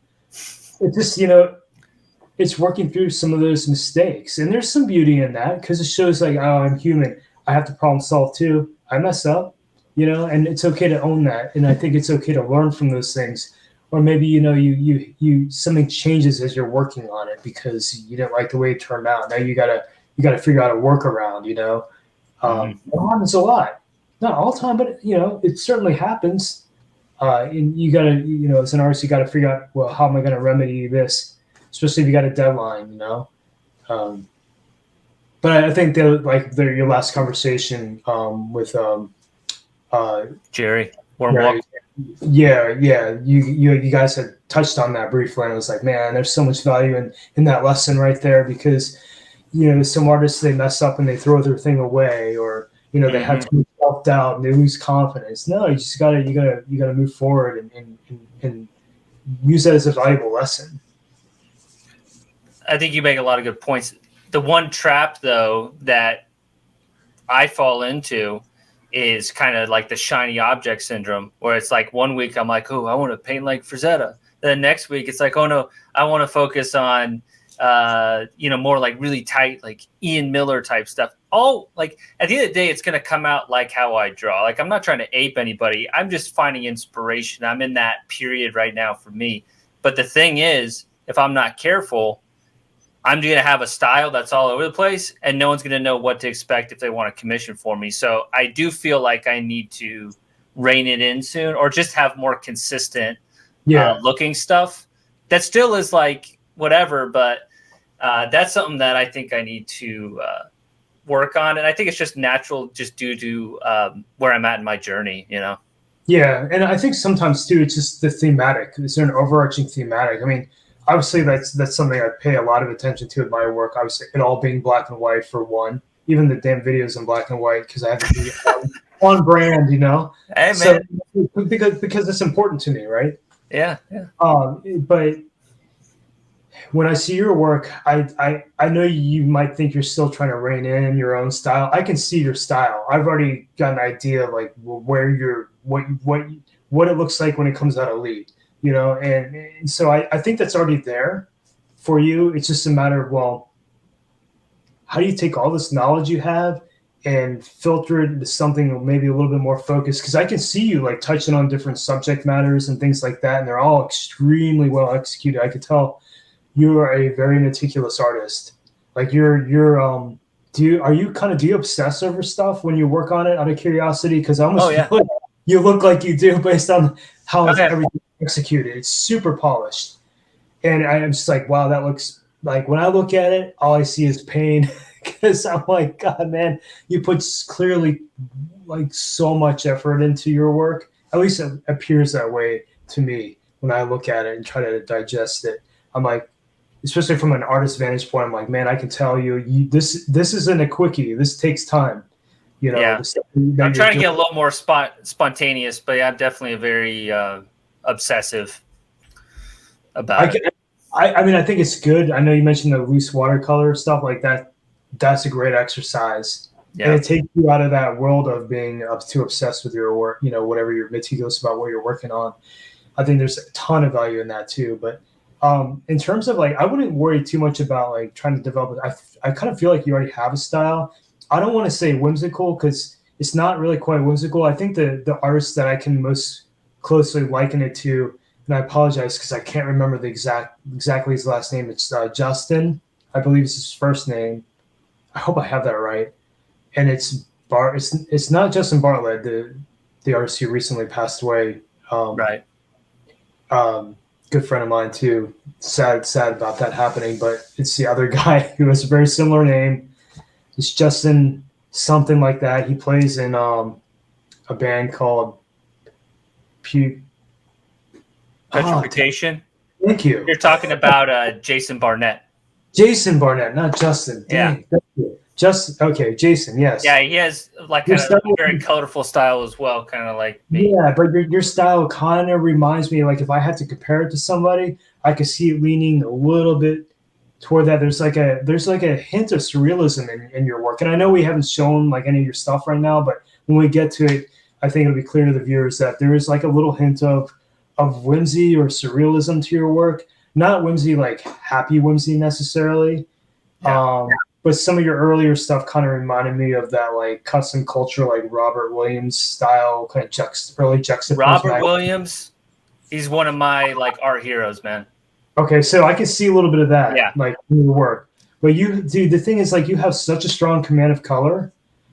But the black and white stuff you've done too is really phenomenal. It's just that you have a really good command of color, so maybe that's part of where you're going with your art is focusing on some of that color work. But I think I just love painting. That's what I've really found. It's part of just like the joy of it, you know. I mean, maybe album covers will be your thing, you know. I mean, not to say you can't paint a T-shirt, you know, because there's color shirts out there. They just got to do the screen breakdowns for it. It's more expensive for a band to print a color shirt. But album covers might be a great outlet, you know. Well, I see it kind of like, I mean, I think T-shirts are a good way to get to those gigs because those are a lot harder to come by and there's more pressure to them. But like that, I know I'm like mentioned Frazetta a lot, but he's just been such an inspiration for me. And he's like, obviously, like he's the guy that, you know, everyone looks up to, right? So sure. that's awesome. His ink work is awesome. His paintings are incredible. So like I can find almost like multiple genres of inspiration within his work and other people like that, like comic book artists. I've been really into, dude, you know, who does really great YouTube videos is David Finch. His Monday night live streams are amazing. And you just watch him ink and stuff. And he's such a humble guy. His personality is a lot like you know, just super generous and humble. David Finch, excellent streams, and he had Jeffrey Watts on recently, who is part of that atelier that I was talking about, where I did like a gouache course. Okay. But Jeffrey Watts is a concept artist, like industry veteran turned into educator, and he's I've never even met him or taken any classes with him personally, but I watch any video I can with him because he understands the business. He understands the conceptual knowledge, and then he has an extreme command of technical mastery. So he's so well-versed and just a really inspirational guy. So like those types of videos and watching that has become more of my, like, it's been my art degree, you know, the last like 2 years. And if anybody watching this wants to watch any of that stuff, please do. I think that's a great idea, and actually, that's a good prompt for me to do the same because I don't do a lot of that. I don't look at other artists. You know, if I'm cruising through Instagram or something like that, I'll check some stuff out on occasion, but I don't do enough of pausing to re-educate myself on things. and it's kind of fun to everybody brings something different to the table.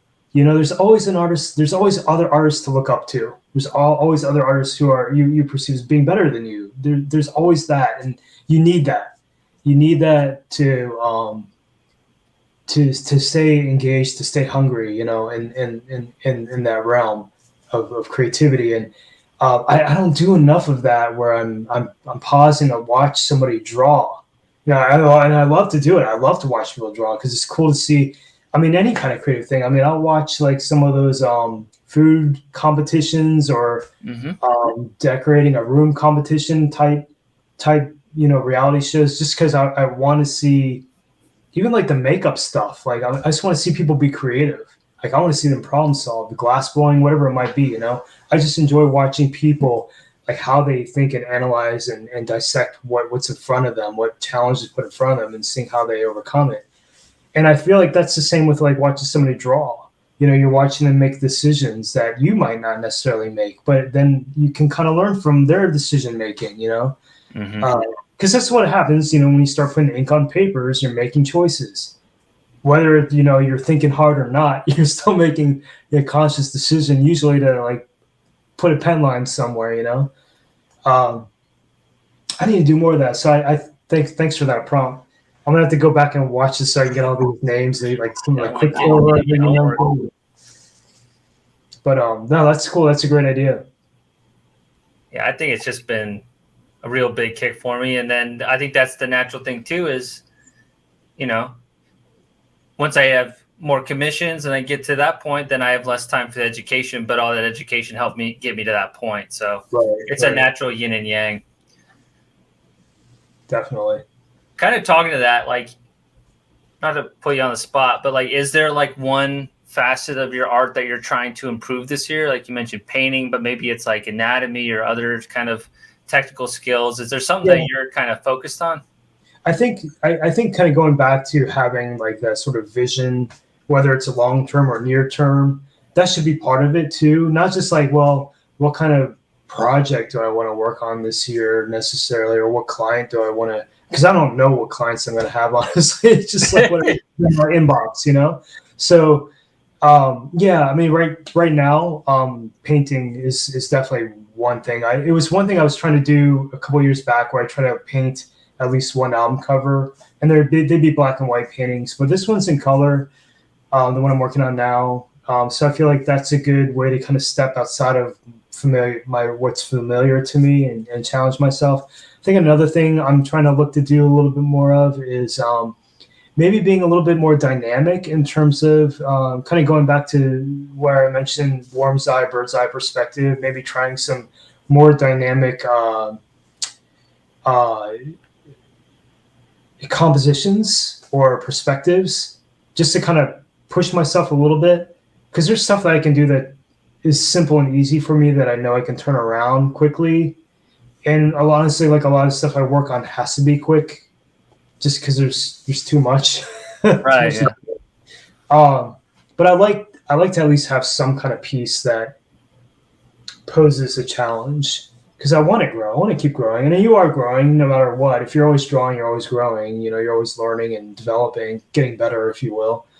So I think it's a little easier to get away with the more challenging pieces if I'm doing an album cover, for instance, because the album cover, I have more ability to tell a story in a picture like that, you know, just because there's more to it. You're obviously trapped in that framework of a square most of the time, but like the t-shirt illustrations are just like floating pieces, you know, and there's not a lot to it. I can't really always build a scene, so to speak, whereas in an album cover, I have room to like have a foreground, middle ground, background, and it doesn't look wonky because it's all trapped in this space. Whereas a shirt, it's floating, and it's got to look right when it's floating on in space. So I have to think more about, well, how do I contain this that's not awkward? You know, and with an album cover, I think there's a little bit more flexibility to get complex if I need to. So yeah, I mean, I'm like right now, I'm just wrapping up an album cover. I can't say it's super dynamic. It's a little intense, but I guess you doing acrylic then for that? Well, with the painting is pretty simple actually, because I provided some thumbnail sketches to the customer, and I was like, some of these I knew when I passed the thumbnails, like 3 of the 4 of them were going to be more complex and challenging, take more time to execute, and they picked a simple one. So like, it's good though. It allows me to focus like on color, you know. And I have watched a couple of YouTube videos on like how to paint particular things because I'm not super comfortable in that area, and I do need to learn. So I want to be able to present something that's reasonable, you know, that looks that I can be happy with too, you know, not just the customer. I want to be try to be content with it also. Uh, so I have taken some time to pause and learn with some of that, which is cool, like what you just mentioned, watching. But I never watched like videos of people inking or like doing comic art or anything like that. But I think that'd be cool. I should do that. But I've been mostly looking at how people are handling acrylic paints in these certain kind of scenarios. Yeah. So it's been helpful. I'm actually hoping to work a little bit on it tomorrow to the painting. So uh, it's been good to like put the pen down, you know. So that's in terms of like challenges. That's kind of where I'm at right now. Other than just trying to keep up with my production schedule because I have to be mindful of that too, like what's currently on my plate. But when I can have the time, I do like to think about, well, what am I going to do to push myself? So I think that is important, right? You know, you want to test your abilities and you know try to add to like what I mentioned earlier, your toolbox. You know, so you can pull whatever out of your out of there later on for later use. But that's a good question. I appreciate that. Nobody ever asks stuff like that. That's only a question an artist would ask. You know, good one. Yeah, thanks. I think for me, so there's like the conceptual artistry that I want to work on, and then there's the technical. So conceptual, I'm pretty sure you watched it, but the Brad Moore interview was very eye-opening for me. His way of seeing everything is so different than me. He's very experienced. It was awesome. Yeah. And that's somebody I used to write to in the 90s, man. Brad. Yeah. I mean, he's been a long time inspiration. Super, dude, his style, nobody paints like him. Nobody draws paints like him. And that's why I realize is nobody thinks like him either. When I'm talking, it's like everything he's saying is making sense, but it's so different than how my brain naturally goes. So his emphasis on the why and the storytelling and having like a reason for everything is like it was like somebody hitting me in the head with a hammer, because for me, and you know, took me off wrong, but I bet you kind of fall into this trap too, is you're just like, what shape looks good to make a good composition, but the why isn't always like what I'm thinking about at first. Yes. So I'm trying to, because I think more like a designer in that sense, but for him, there has to be the storytelling component. I think it comes from like his comic book time. Yeah. And I just want to, if I'm going to spend all this time painting something, when I show it, I want it to like tell something a little bit more. So that's something conceptually that I need to work on, and he helped me out. So Brad, if you're watching, thank you for that. You've been a good mentor so far. And as far as technical, I want to focus more on soft edges for painting and making things soft and more impressionistic, but then having the eye led to some tighter points. So the Frazetta stuff, I've just been obsessed with how Frazetta, Ken Kelly, Boris, basically all these fantasy artists, like that's actually kind of being intentional about it's kind of relatively new for me. And the way that they paint like tree stumps and stuff, it's like the most creative way to like paint a tree stump, and like, you know, all the different edge varieties and the way they guide the eyes. Like I've just been obsessed with that stuff recently. I just bought it's a pretty expensive book, but the Taschen Frazetta Complete. Oh man, okay. Dude, it's that thick and that tall. Oh man, so that's so awesome. The other thing that I'm doing, and I'm not ashamed of it, because I tell you, you know, I'm very much a student right now, and I'm never claiming credit for it. It's just for my own personal usage. Is I'm studying these people that I love. So these are some Bernie Wrightson sketches. They're not mine. Dude, I do it for practice. Here's one. Oh my god, that looks like the real thing, man. Oh my god. Oh, and then this is a Frazetta Lady, man, and that's like awesome shit, dude. So I do a study each week just to learn from these people. Oh my goodness. See, that's what blows my mind, because I saw some of the stuff on your Instagram too. Just your ability to adapt. I'm so caught up in like my own way of doing things. It's hard for me to be malleable anymore. It's hard because I'm so used to doing the same thing. I'm so used to my routine, my habits as an artist. To see you bust out that stuff, good on you, man.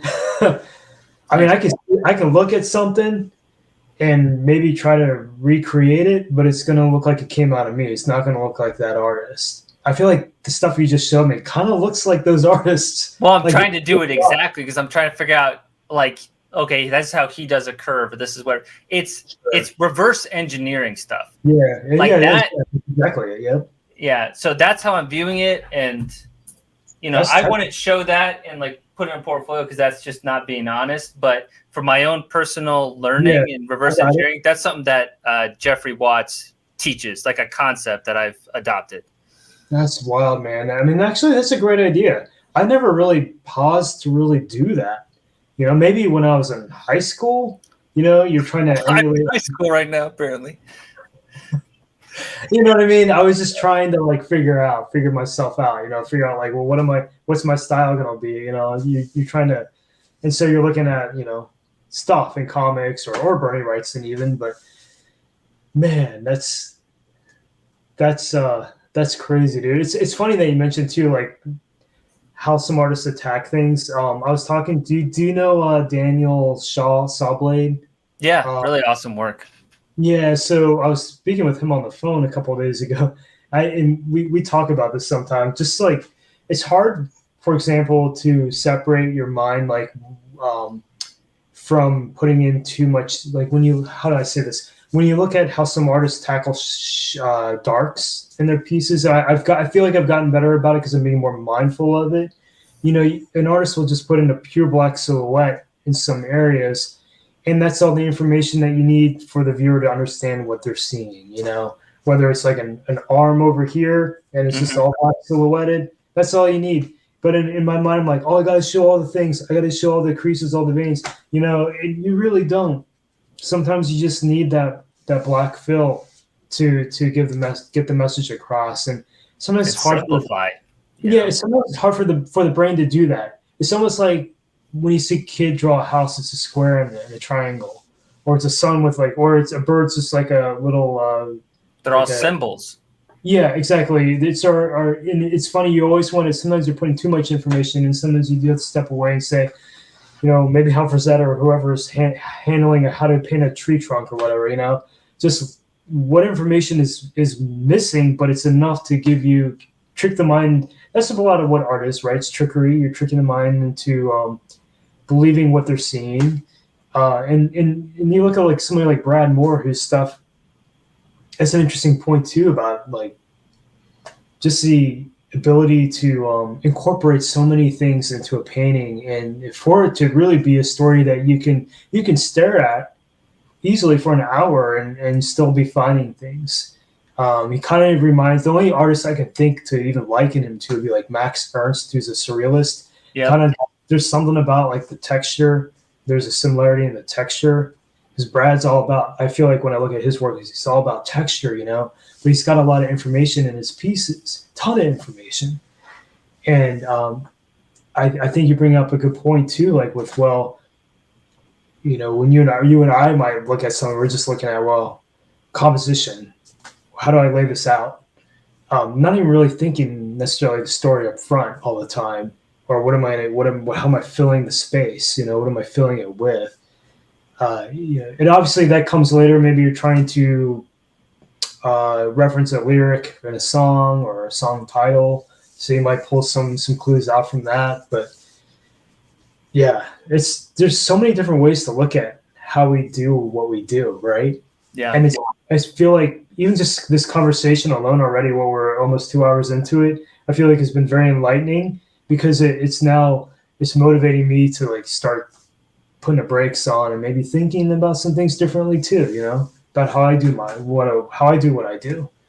Yeah, It's, likewise. it's so important to because how else do you grow yourself? You know, I'm already like in that. I'm always moving. Like I'm always there. Trying to like get to the next thing, whatever's on my plate. And this kind of helps prompt me to like, hey, Mark, slow down a little bit. Why don't you go check out the You're video? hearing it from an up and comer who's like, I feel like right now I'm in the cocoon, and whenever I emerge, what is my stuff going to look like? So You're gonna be a beast, man. If you got all this pre-knowledge that you're taking in, that you're digesting. I mean, it's just crazy, dude. You're gonna have so many weapons, dude. thanks, man. I mean, you're dude. Honestly, like, well, we're gonna get into it, I guess, soon anyway. But your technical skill is just pretty damn incredible. I can't even imagine, like, and it's funny too. Even like, I mean, we'll look at some of my old stuff. I was. It's Oh, not like you've grown a ton, dude. I've drawn a ton, but I mean, I didn't start out being great, you know. And even now, like, I'm still growing as an artist. It's just it takes time. But like when I see an artist like you, you're still young, and you're already like master class. I mean, I don't know how you perceive yourself, but when I see it, I'm like, it's cool when I see an artist do something that I know I can't do because it makes me feel like there's always something to learn, And when I see your stuff, it's like for me, it's mind blowing. For you, you're probably used to it, But for me, it's like it's something new and fresh. I mean, all the things you're just saying, I basically would just mirror back to you. Though that's the curse of being an artist is you never really love your own stuff, and I then mean, you just get used to it, man. Yeah. That's what comes out of you, man. That's the only way it can come out of you. It's just, you're an individual. You're taking in the world around you, and you're regurgitating it through your own lens, and that's what makes everybody's self-expression unique. It's coming from you. You're different from everybody else. Everybody's different from one another. Yeah, we have some commonalities, but nobody's gonna do what Lee can do. You're your own wizard, when it comes to creating. So, well, thanks, man. You've boosted my confidence plenty tonight. I'll say that. All right, one thing I have noticed with your style, I don't know if you're aware of it, but I feel like in the last like 4 or 5 years, I've noticed more ties into.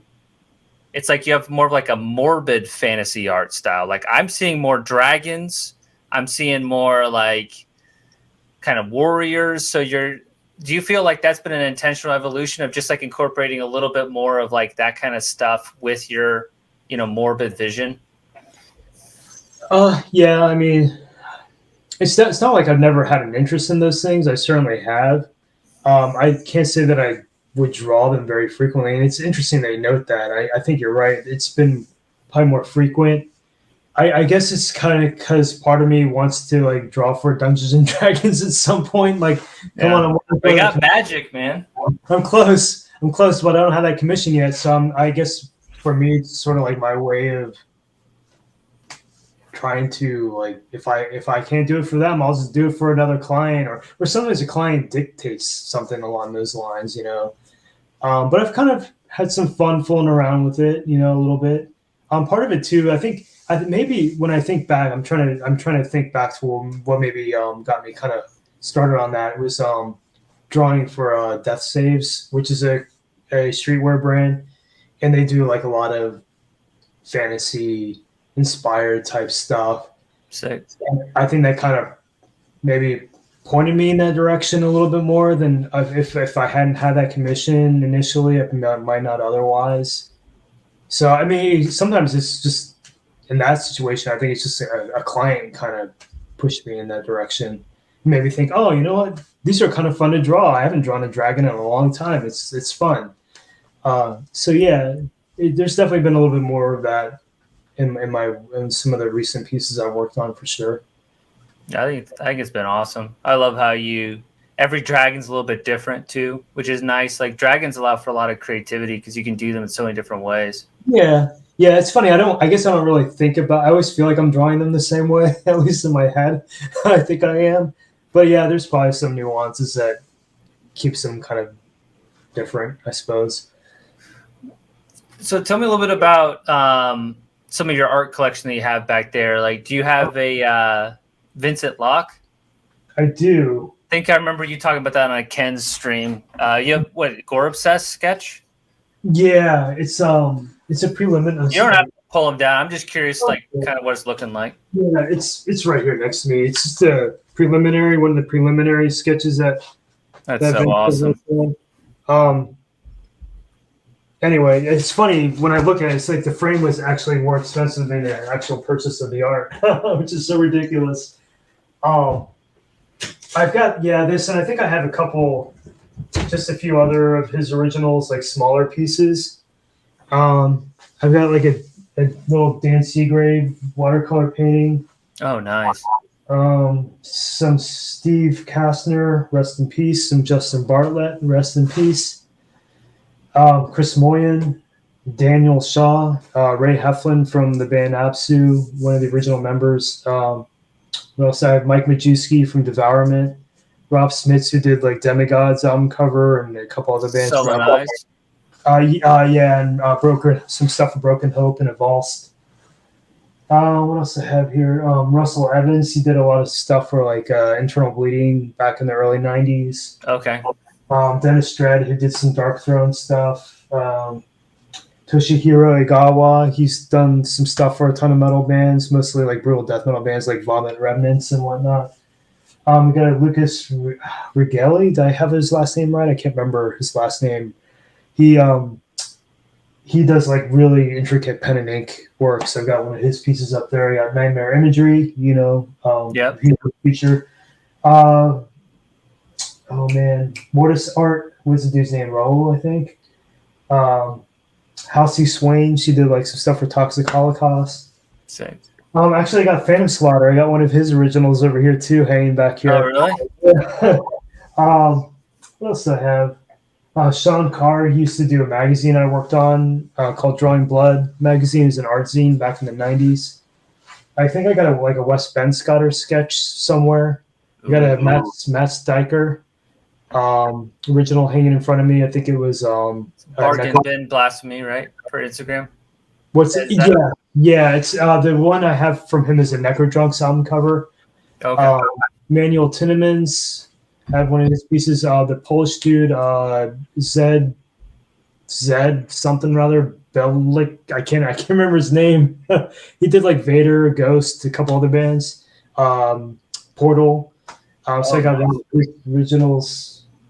Seth Bennett, Daniel Coquera, Chilean artist. So yeah, it's like it's a total mix, man.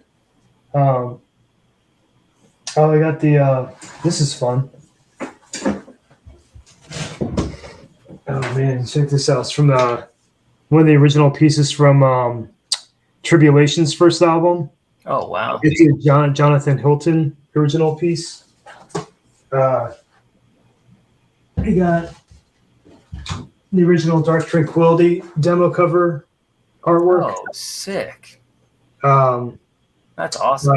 Damn, what can I think of the dude's name? Nicholas Sundin? I can't remember. I think that's his name. I apologize. It's been a while since I purchased some of these. But yeah, dude, I have Jeff Zorno. I've got some Jeff Zorno up here. Some Putrid Matt Carr from Chicago area. He's done a lot of stuff. I got one of a piece he did for Archgoat over here. Yeah, dude, it's like I just purchased a piece by Rock, the Australian dude who from the band Sadistic Execution. Oh yeah, so, that guy rules. It's very signature style. Yeah, stuff immediately. Oh yeah, definitely influenced by Away, from Voivod stuff. Yeah, he's definitely like old school, man. Like he's been doing that stuff since the early 90s also. But yeah, man, I try to buy stuff, on occasion when I can, when I think to. I'm running out a little bit of wall space, but I do have a couple things I need to hang. So I got like what is it? I think I got one sitting over here actually that I haven't framed yet. Let me see if I can find it. It's Ray Heflin from here it is. It's some original art.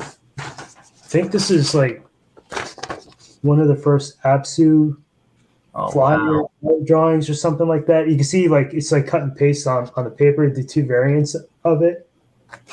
This is another one he did. It's a small little pencil sketch from like an old Apsu flyer from the early 90s. It's pretty cool, man. Yeah, so I try to collect stuff, like demo. If I can find like a demo, like I got to cut and paste in the Tygo demo sitting over here, demo cover. So I try to collect some relics on occasion too, Yeah. Do you collect also? I know you said you had a few of mine floating over there. Do you collect? So I'm kind of early in on it. I'm also, and you probably can tell for like my art too, I'm also obsessed with paintings done by tattoo artists. Oh, cool. Okay. Like that specific genre. So I have a lot of books, but people who are in the tattoo community, that are really into it, they know the true legacy of like Ed Hardy. But he actually is like the godfather of like modern tattooing. He took it from Japan, Americanized it, but in a really cool way. Super awesome person. The whole clothing brand thing, just put that aside. It has nothing to do with him as an artist. Yeah, he's truly a master at what he does. But basically, I have some like vintage Ed Hardy flash, and then Bob Roberts as well, who's another peer. So like American tattoo history is very interesting to me. So stuff from like the 60s and the 70s. So I have a couple pieces that I'll be hanging in the new place. I have a original from Tim Leahy, who's another tattoo artist who he's like friends with like Jeff Whitehead, who's in Leviathan, but he's also a fantastic tattoo artist himself. So they're peers. I have a couple Timothy Hoyer prints. So another tattoo artist painter who's amazing. Josh Hondros, he's a guy who used to be in Atlanta, now he's in Chicago. And then, dude, I have 2 of your originals, and then on my main wall where the TV is, I have 6 of your prints. Oh my gosh, you're crazy, man. So I got like literally what I have a lot of your art all around the house, and then I'm sorry, a lot of tattoo inspired art. No, it's cool. I mean, is your wife okay with all that nonsense, dude? She's a metalhead as well, man. I lucked out in that regard. She's got dark, style as well. Okay. So my wife could care less about that. You got to contain it all in that room. I can put it anywhere. Room, man. I don't even think she knows what I work on, really, man. She's so oblivious to what I'm doing, which is cool, man. I need that humbling experience for sure. Yeah, you got to balance it out. It's all contained in here, man. I don't. Yeah. My decor is actually surprisingly kind of colorful in the rest of the house, but everything's black, white, and gray in here. That's cool though that you collect, man. I think there's something about surrounding yourself with other people's original or even prints, their creations, something about the energy, you get from like being inspired by these other artists and being able to look at their work, and you can kind of in some way get a sense of how they execute what they do just by looking at an original. Oh yeah, that's the value of the originals, man. Is dissecting it. Yeah, you can have a learning experience just from that. It's funny, the Polish artist I mentioned, and I apologize, the dude's name is like way over the top. I think he's an architect by trade, but he's done a ton of stuff for the metal scene. But I think I'm looking at it. I think the people, when I took it to be framed, they framed it upside down. So I get it. Like, it's hard to tell which way it goes, but it's funny. I've had it hanging upside down, but it's on like a tracing paper, for example, because it's a preliminary sketch for someone he was working on. I don't know what it ended up being used for, but yeah, I mean, that's cool. I can see like part of his process. He works on transparency paper. Matt Sticker has like blue lines still like sitting all over his piece, which is cool. Like I don't always erase my blue lines either. Sometimes I'll sketch a blue line and I'll just leave the pencil on there. I don't care. Even with the regular #2 pencil, sometimes I'll still leave the pencil. I won't always erase it. Yeah. Sometimes I do, but sometimes I don't. So it's kind of fun. Like this Majewski piece, he illustrated it for a CD face, and you could still see the trace of the CD, like how he was trying to trace out the template of the CD on Oh the piece. yeah. Not like this devourment worm like going across over it. It's pretty funny. Anyway, it's cool, man. You could see like those things that in a printed piece you don't see all that. You don't see all of what went into it, and it's cool like to be surrounded by that. Yeah, I totally agree. You want to get into showing some of the art? Yeah, man. Yeah. All right. So we're going to start with the 90s. All right. And your stuff's up first. Yeah. I mean, it's nuts where you are now from where you started here, but please take it away. Kind of tell me a little bit about where you were at, age-wise and in your mind and your development when you're creating this stuff, which has a lot of creativity, even at this stage. It's funny. I mean, I actually pulled some of the originals aside too, just to reference. But some of these, I'm pretty certain I illustrated in like geometry class in high school. Oh yeah. Instead of paying real attention, which is why I'm horrible at math, probably.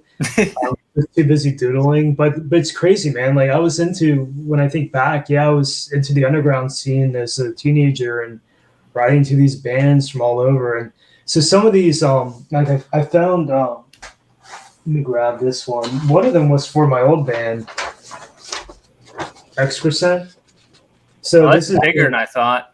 Well, this is not the original. This is a print. This is a poster that this dude from Pennsylvania printed for me, and you can't see it because I'm in black and white, but the logo is printed in green, so it's an offset print, and the type is printed in green, but the art's printed in black. So this is a relic from like 94, I assume, 94, 95. I'm surprised the print's actually still in this kind of condition. It's been folded down, but that's what that drawing was for. This one, it's funny because this drawing was actually from 1996, and I strangely always felt like this one was so much cooler than all my other drawings at the time. I think it's because I used a different kind of pen. Mm-hmm. I don't know. Maybe I used a finer point pen, but this eventually got published about 10 years after the fact for a German band, Mandatory. So I drew it in 96, but I got published in about 2006 when the CD came out. But it also, I think I accidentally passed it along to a couple other bands. So I think it's been printed by like Embryonic Devourment, maybe like another band. I can't remember. And I'm trying to think. I thought I pulled aside some. Yeah, I think I have. Yeah, like here's the original. This one. This is 94. So I would have been a senior in high school when I drew that.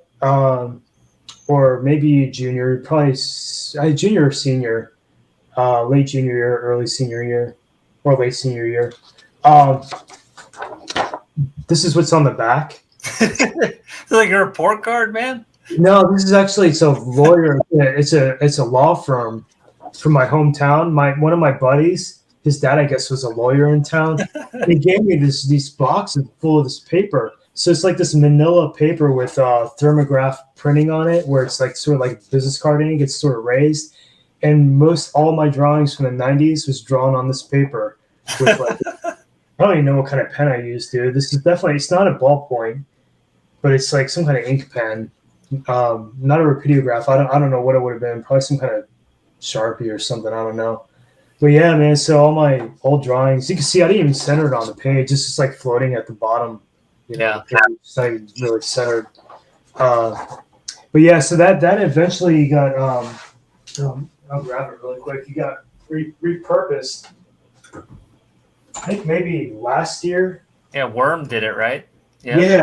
which is wild, man. Like this drawing probably ended up in and actually he used one of my other old ones on the back too. This one's from '93 also, which is the year that Phantom Slaughter was born. So I don't know why, dude. He's just like obsessed with anything I worked on from '93.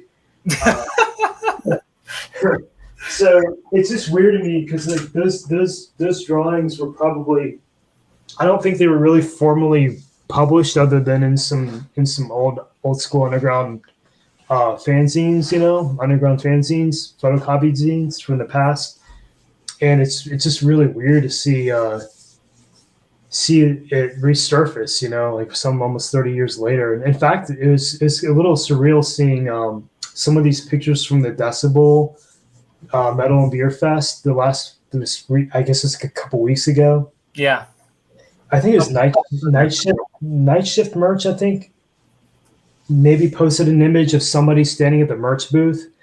And I looked at the wall just to see like what kind of merch they were putting out there, and I saw two of my pieces side by side, and one was something I worked on in 1993, and the other was something I worked on in 2023. I'm thinking, man, how weird is that? Just to see like there's this 30-year gap. And it's just weird to me to think that this old stuff is even relevant, now. But it's kind of fun, to see, even though like obviously it's not executed very well at all. It's definitely old stuff. I was just learning, But it's cool to see some new life, being breathed into it. So yeah. Some of those I think were commissioned. I think the one on the far right. Was originally intended for a Pennsylvania band called Funeral. It's like they're kind of like Rotrevor sort of sounding band back in the early '90s, and I don't think it was supposed to be their demo cover, and it never came out. So that got repurposed by Worm, and the one in the middle with that little mausoleum looking thing, that got repurposed by Worm too. And I think that was originally intended for a band called Shadowcaster, I think, which is like an early dark ambient band by the guy from Buried Beneath. It's like an old death metal band. I think they may have been New York based, if I remember correctly. But Shadowcaster is like an experimental dark ambient project the guy was working on. So yeah. And the other one, like I said at the top, was for Mandatory, and yeah. So yeah. No, I get that there's like a certain discomfort with like seeing your old stuff, but you also like are approaching it the right way, where there's like definitely a charm and creativity to it. I also think it's cool too that like I think Phantom Slaughter, like obviously excellent musician. I'm just gonna focus on like the visual element, but I can tell how much he cares about the visuals for like his brand, and I don't mean it in like a cold and clinical sense. Like he's thinking about what kind of art fits my sound and looks different than everybody else's stuff. And like he always, every time he does a merch drop, I'm always looking at what he's releasing because it's always a little different and off the beaten path yet familiar. And if he's listening, I just want to give him kudos for having like a really good eye and like trying different things. Yeah, I've told him that too before, and it's, to me, it's just wild, dude. Just to see this old stuff, man. And it's not great, but that's what was happening. That's what I can't control it. That's you know what I mean. That's what came out of me then. That's what I did. There's no turning back. And you learn to come to terms with your old stuff. You just accept it. I think every artist might look at their past work. Honestly, like I think my stuff from the early 2000s is even more. It's like even harder to look at in some ways because I think a lot of that was more like ballpoint pen driven, so it just looks awful. Even when I come through and like find my originals, I'm just like, oh, these are so bad. But it's part of the learning experience, and it's like the stuff right here that we're looking at. This is how I got my start, man. It was just like, drawing for underground bands, and another thing too, that's kind of interesting to point out now that it comes to mind is, when I would do one of these drawings, I was not as productive as I am now because this is harder for me back then. Yeah. It took a little bit longer. And when I think about when it was published, it might go on a demo tape cover or a comp tape cover or published in a fanzine. So we're only talking like 100 or even sometimes less impressions of the artwork, so it doesn't get a long shelf life or a lot of visibility. Whereas now you can just throw something on social media and people are looking at it instantly. It's just, and it's a lot more people. So just the tools, have changed quite a bit since then too. The ability for an artist, like artists now have so much in front of them, which is great. So much opportunity to share their work.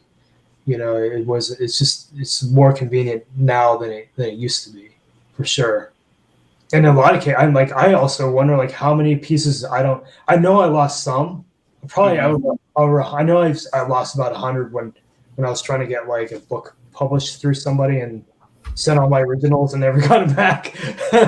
So, but like a lot of the stuff, like I wouldn't always send a photocopy. Sometimes I'd send an original to a band, and I'd never see it again. The band would have it, because they needed it to put on their demo cover or whatever, It's just a different way to function, There's a different scene back then. Yeah. You definitely are part of the magic of that in terms of the visual identity. You know what I want to do though? So I'm gonna one up Phantom Slaughter. I'm gonna grab your old Transformers knockoffs that you did when you were 5. I'm gonna put that shit on a shirt. I actually think I might have one somewhere. I'm going real deep. Yeah, that's right. Show him up, man. Show that guy up. All right, so these are awesome, man. Thanks, man. So at this point, it's late high school, early college. I'm learning, and my whole thing was like, I was like obsessed with detail for the sake of detail, and yes, like there's a little of that surrealism, but like a lowbrow element. But like I was like trying to do like Where's Waldo basically within a doodle, basically. So what I was trying to always do, this is what I was talking earlier with like drawing from imagination. There's no reference for any of this because what I was trying to do was, all right, I want just to start a doodle and then see where it goes. So that was like my style was basically like a doodle art. So these are all on copy paper. So just 8.5 by 11, except for the one on the right here, this the far right that has like the needle shape to it. Yep. But yeah, I mean, this is I still kind of dig it in a way. I'm glad I'm not just like in that box anymore, but I don't think I could like think like that to the same degree anymore. I think differently now. Yeah, and that's an interesting point that you just made, because that is a huge part of what drove you back then to make art and make these crazy things is different from what drives you now. You're right. Your mind's different. You've matured, and it's funny. Like it's kind of how I feel like when I look at my old stuff. I'm like, I was just in a different place then, mentally and mature wise too. But dude, when I look at these, first of all, they're damn impressive. Like the skill for a high school / college student to be executing on this level is really, really quite good. Like this is like savant kind of work, I feel like. It has a little bit, I could see maybe a little bit of that custom culture, Robert Williams, Rat Fink kind of infusion in some of this. But what it also kind of vaguely reminds me of is I can't tell you any artist names or anything, but I've seen like these sort of New Orleans like posters where they're very colorful and there's a lot of like carnival-esque, I guess is a word I'm kind of looking for. Kind of feeling like that's the feeling I'm getting when I look at these. It's kind of gaudy, but they're fun. They're twisted, and they're a little surreal. Like there's still like something friendly about them and inviting, but when you look at it, you're like, whoa, there's a lot. There's just so much. so much happening. And it's funny, like even compositionally, they're actually, when you look at the first two, they're very similar in composition in a way. Yeah. The way they fill the space. Um, dude, it's just but the command of color on the two on the right is just so superb, so well done. And I feel like that's the hallmark of what I've seen with all your work. Your ability to control color and just and manage it so well. But man, these are just so over the top, dude. Even like a little bit Salvador Dali kind of. I'm seeing a little bit of that in here. Yeah, I was definitely Did you ever have you heard of I think it's the band Mordred. Have you heard of Mordred? They're a noise yeah. record. I could totally see what you mean though. That Mordred cover with like the Yeah, kind of jester yeah. looking dude. Yeah, that's what it reminds me of. Like that's not. I mean, the styles are very different, but just the feeling I get when I look at it, I'm like, wow, Yeah. man, I'm like crazy about the kind of. I don't know. It's kind of giving me that sense too. These are really good though, man. Is colored pencil? Is it colored pencil? Yeah, so the one on the far left is ballpoint pen, Really? specifically the Atlantis Bic pens, which I still kind of like those for little things like that. And then yeah, colored pencil for these other two. Is there any ink on the other two? The ones with color? Yeah, so I'll do ink lines. And what's funny is, so for the ones that are 8.5 by 11, those two, I did the line work, and then I scanned it, and then I printed out copies because I'm just working off copy paper. So I actually, on my first true original of, I call it the Exquisite Geezer. It's the one in the middle there. I messed it up because I was trying to go black and white, and it just wasn't reading right. Yeah. So I ended up just working off one of those scans, and then basically it was just printer ink, but originally it was the ballpoint line. It's funny, dude. Sometimes I'll still do that where if I get a certain point in my art and it's like it's not going my way, but it's enough where I can erase part of it and start all over, but keep part of it, I'll scan it in and print it out on my printer, and then half the drawing ends up being printer toner and the other half, Yeah, you know what I mean? Just because when you digitize it, you don't know. You know? Yeah, and it's going to get scanned in regardless. So I mean that you know, sometimes you find little workarounds like that, and then sometimes I'll save my sketch and I'll just print out a blue line of my sketch and ink over the blue line. You know, so blue line's toner, it's not going away. Then I'll have a sketch and an ink piece. You know, so sometimes you just kind of use the tools you have in front of you, you know, to get around problem solving. But that's kind of interesting because to me that's your situation here is you ran into a roadblock and you needed to get past it, so you did whatever was utilitarian at the time, you know. Yeah, and I remember distinctly kind of, I think from an outside perspective, people don't know the inner dialogue, but I know the like inner battles that I was having at the time, and my whole thing was like this. Let me explicitly say it. I never said this to anyone. It's just the stupid shit my head would say. But like, oh, well, I'm the business school student who's doing all this artwork that's like, really unique. And then I show it to the art students, like, why aren't you in art school? And be like, oh, it feels so good.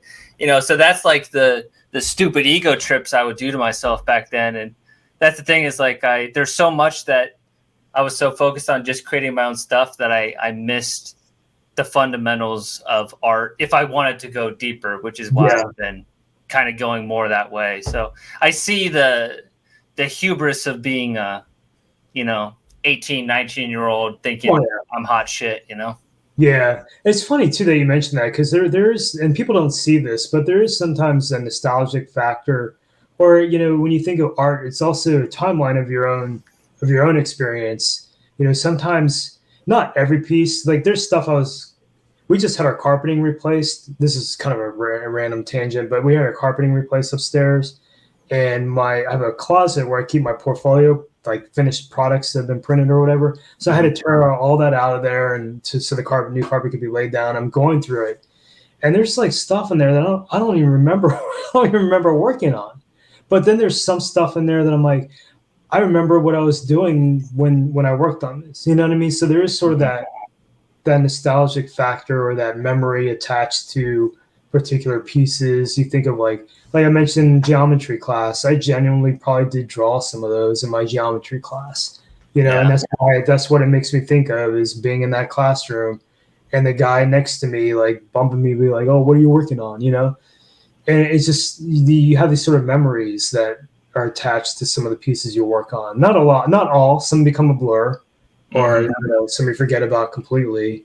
But it's nice to have a few where you can relive that experience to some degree. Yeah, totally. I think it's interesting too. If we go to your 2000 stuff, you're saying that in some degree you like your 90s stuff more. I feel like I kind of had a similar type of thing where, so I developed that doodle style, but then I was like, okay, now I got to like actually do other stuff. And there's so much of like, now I look back and I'm like, oh yeah, I bit off more than I can chew, but I learned from it. I'm wondering if you kind of had a similar mindset in your 2000s. Yeah. And, I think a lot of what happened to me here in the 2000s was I changed my tools a little bit. I stuck with a ballpoint pen for a very long time, just using a big stick pen, just a basic big stick. Mm-hmm. And it wasn't until I started using microns that I really, it helped propel my skills. I feel like just the result would be better. These are, so the scan with a really long piece, that actually I found those pieces individually before we were going to meet, and I thought, I don't have a lot, so I lost all my files, my art files, and then my computer crashed a couple years ago. I lost everything from like 2008 and prior, so I probably have physical copies laying around with some of the stuff, but in terms of digital, I don't have any of them scanned anymore. We got a book, right, that chronicles that period, right? Yeah. Thankfully, I do. That's true. I do have something print, but with these, I just happen upon them. Like I'll scan these in. They're kind of different, and so I apologize because the scan I sent, like when I try to put them all together, I rushed it and it's not quite right. So like when I'm looking at the dude in the center, his eyes are all jacked up. You know what I mean? So I know there's probably some post work I may have done originally when I worked on these things and in Photoshop to maybe clean it up a little bit. But the just to give you a sense, like you mentioned taking notes on some of your sketches. So like this is you can see the thumbnail sketch above, which actually, in my opinion, looks even better than the finished piece, even though it's just a thumbnail sketch. But I put notes on it, and I think I put that on for the customer. It was actually originally intended to be, this is probably like 2010, 2009, I can't remember, 2008. I don't remember when I worked on that. It was originally supposed to be a 7-inch series published by Relapse Records. And I think bands like Evocation, Cemetery Urn, Funebrarum were supposed to be part of this. A couple other bands I can't remember right now. So the idea was to create these pieces that would come together to form like one final piece of art. So I had to think, which is cool. It's a good challenge. You think, well, how do I make each of these work as a cover on their own? Can they stand their own ground? And then when I put them together, can they be something else? So anyway, that's where I landed on it, and it ultimately fell through. Like the project fell through. Relapse didn't want to fund the project, and it just never happened. Mm-hmm. So that's the story with that. The other one was the bottom left is a dying fetus T-shirt illustration. I don't know what year that is. Maybe 2005 or something like that. 2006 maybe, and a lot of the post work when I would do these in the 2000s, I'd scan them in and bring them into Photoshop, and then maybe I'd add like some splatter to the background, or I'd reverse them out using like just masking in Photoshop, which is, I don't even know why I did that, dude. It's so nightmarish. But that's what I did back in the early 2000s. It's just, and I when I look at it now, I'm like, oh, it's so bad. But it's funny, the other one at the top, I mentioned to you I was in Atlanta for a design conference a number of years ago, and I happened upon a record store with some of my colleagues, and I was looking through the bins, and I was thumbing through, and I found this, on the store shelf, and I was like, oh shit, that's crazy, man. This record store's got an album cover I drew, That's neat. It was ended up being it was my first time seeing it too. I didn't know that what it was used for. Hell's Headbangers reached out to me and they're like, hey, can you send us something? We need it, that we can use for a record. And I had no clue what it was being published on until I found it in the record store. so there's a Bestial Mockery and Destructor split 10-inch EP. So Bestial Mockery is a really awesome band from Sweden. They're no longer around. And Destructor, I assume they're still around, from Australia, but they're both like kind of in that sort of violent black thrash type sound, I would say. But anyway, that's what that was essentially used for. That when I originally inked it, there was no particular customer in place. The Dying Fetus one, I think, was the first piece I did for them. I think I ended up doing maybe one or two more for them in the early 2000s. But that was a band like I always kind of enjoyed. I had their demo tape, so I knew of them from their early 90s. So it was cool to I want to say that was like one of the bigger like sort of metal bands I had gotten a gig working for. Kind of a breakthrough in a way. In a way, back then for me, sure, definitely. So it was a cool opportunity, especially being a fan of the band and like Jason being so involved in the scene. He I don't know if you've ever seen Send Back My Stamps, the website. Jason, I think I don't know if he still works on it, but I think he was the one who initially set that up. But it's got like a PDF database of all these old school underground fanzines, so it's kind of cool to comb through some of those sometimes. Neat. For sake of nostalgia, but yeah, Dying Fetus, that was the one. That's what that was for. But all that stuff was like ballpoint pen and then like some Photoshop post work, and I just hate. Especially now, dude, I just hate being on my computer, man. I'd rather just be having a pen on paper in front of me, Mm-hmm. So what's up for you, man? What do you have next? So I pulled up Ninth Circle. So one thing worth noting with this one is I use something that's in the public domain as the original concept. So if you ever looked at Gustav, is it Dore or Dore? How do you pronounce it? Gustav Dore. I always pronounce it Dore, right? So his Dante's Inferno, his illustration of Satan, it's basically in this same type of composition. I just changed it to be more of like a Cerberus type kind of snake creature. I would never have made that connection. I mean, it's interesting that you use that as a reference point, but I mean, it looks like a completely different piece in my opinion, but that's cool. Like, is that what inspired you? Mm-hmm. Okay. Yeah, I was trying to do like basically like a dark trip kind of thing. So I was looking at his work and I just love that piece. So I mean, I definitely made enough changes, and I don't, it's public domain, so whatever. You made this your own for sure, dude. This is just so crazy. See, I don't like this one. Really? There's so many things I do differently. Yeah. I mean, okay, I get it, but there's this is the thing too, and it's again coming to terms with your old work. Yeah. If there is an ounce of character to it, because this is where you're at then. It's a snapshot in time, and I know, like, I get it. You probably feel like the heads look like they're cut and pasted on, or something like that. I don't know. Yeah.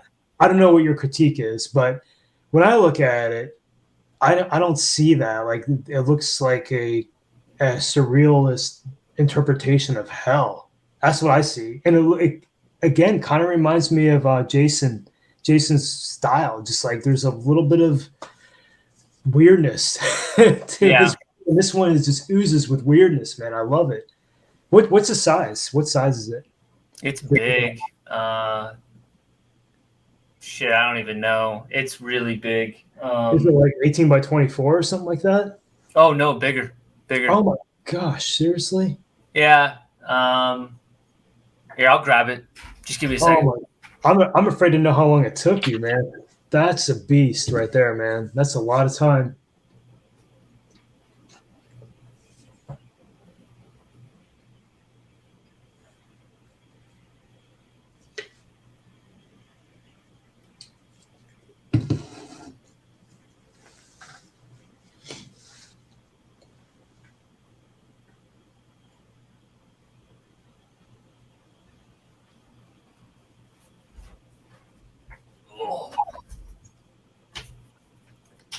Yeah, so at this point, I was kind of obsessed with I think my whole thing was instead of making a bunch of small drawings, what if I just make one awesome, huge drawing? Okay, I That like was that. what I was thinking about. So this fucker is huge, man.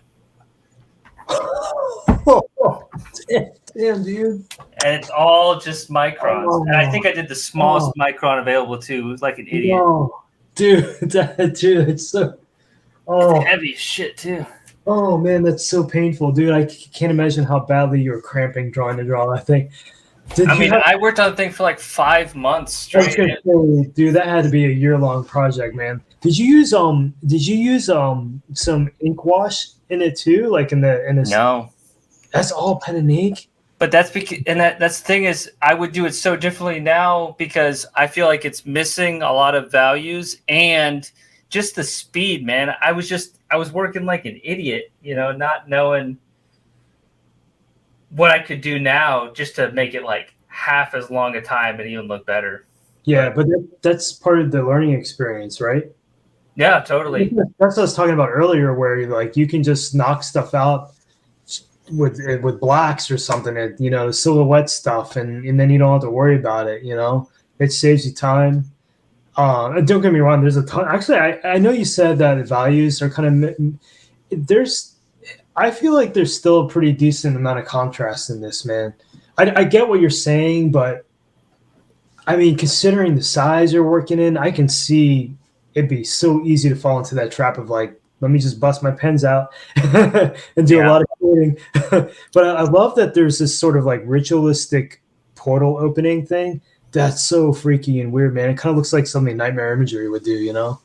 It's crazy. Yeah, no, I can see that for sure. Yeah, tell me more about this. Was this like an assignment or something? No, just so this one's weird. You didn't take any art courses in college, or did you? This was all pre any art classes. Dude, you did this on your own time? Yeah. Man. Okay. I mean, part of it's just like, all right, fine. I'm not going to be an art student. I'm going to be my own art student. I'm just going to produce a lot of work in between all my, coursework. So with this one, where did you find the space to work on it? Was this in a dorm room that you worked on this thing? Yeah. And I have the original. So I just call them scrap sheets, and I'm going to show them with my next pieces. But I have like the original scrap sheet for that, where like concepts and stuff. Where I'm doing the drawing, and then what I'll do is I'll light box and I'll trace it to a next. So this is done on Bristol board, a really big piece of Bristol. Actually, the biggest standard size of Bristol, because I actually tried to get something even bigger, and then ended up being watercolor paper, and the texture is off. Oh, okay. Yeah, I mean, I'm trying to think of anything else in particular. Just what inspired the temples? Were you looking at like Southeast Asia, like some of their structures or something like that, to get ideas for the temples you have? Do you know what I mean? It looks. I mean, kind of. The thing is, besides the reference of the door illustration, I didn't use any other reference, so I just kind of made it up. Oh my gosh! It almost looks kind of Aztec-like. The you know what I mean, the headpieces, if you will. I mean, or I'm assuming they're headpieces. Maybe it's part of the creature, but it just looks so ornate the way it's executed. It almost looks. I don't want to say occult, but there's like a sense of mysticism about this piece, which is what I'm like instantly when I look at it. That's the feeling I'm getting, is that this is some kind of creature being summoned by a mystery cult. It's just so bizarre, man. It's weird. That's why I like it, because like I would never think to do this. This is just so out there, man. Thanks, man. I appreciate it. You're making me like it more now. I've been looking at this thing because it's so big that it actually takes up less space if I put it on my wall. So I just put it in the corner so I don't have to like store it somewhere and worry about it getting damaged. Because I don't have like a portfolio big enough to protect it. But this is what's great about art, man. Like, there's no words here, but there's story being told, and it's my job as a viewer to like really engage myself and try to engage the piece, I should say, and try to understand it and dissect it. But I just get to have that. I think that's part of the beauty of art is you entice a reaction, and this piece is enticing that reaction in me that gives me a feeling of mystery and maybe a feeling of it's ominous and uncomfortable. But it's still a little cartoony at the same time too, in its own kind of way. It is, and I get what you're saying with that. I don't perceive it as being cartoony necessarily, but I get why you would say that. I mean, it is pen and ink, but there's just something super challenging about this that I think what I love about it is I know it's something I could never create or I can never think of. And I love that, dude. That's what part of the beauty of art is, being able to also enjoy it. I'm enjoying this piece, man. I know it's like older for you and you probably see all the like things you could have done differently, but for me, I'm enjoying it because it's so out of the box compared to like what I would come up with, or think to draw. So I can be a layperson and truly just take this one in, man. I'm gonna soak it in. It's super weird, man. I love it. I get the sense that I'm in a cavern like instantly, and that's hard to do. That's hard, especially showing environment can be challenging, especially in ink. But dude, this is really cool, man. It's a really cool piece. There's a lot of character in this piece. And I think like the stuff that's bothering you, like the mistakes, so to speak, right, or the things that maybe went wrong, so to speak, I to me just add character to this piece. It's so cool, man. Thanks, man. I appreciate that. So here's where we get into your modern stuff.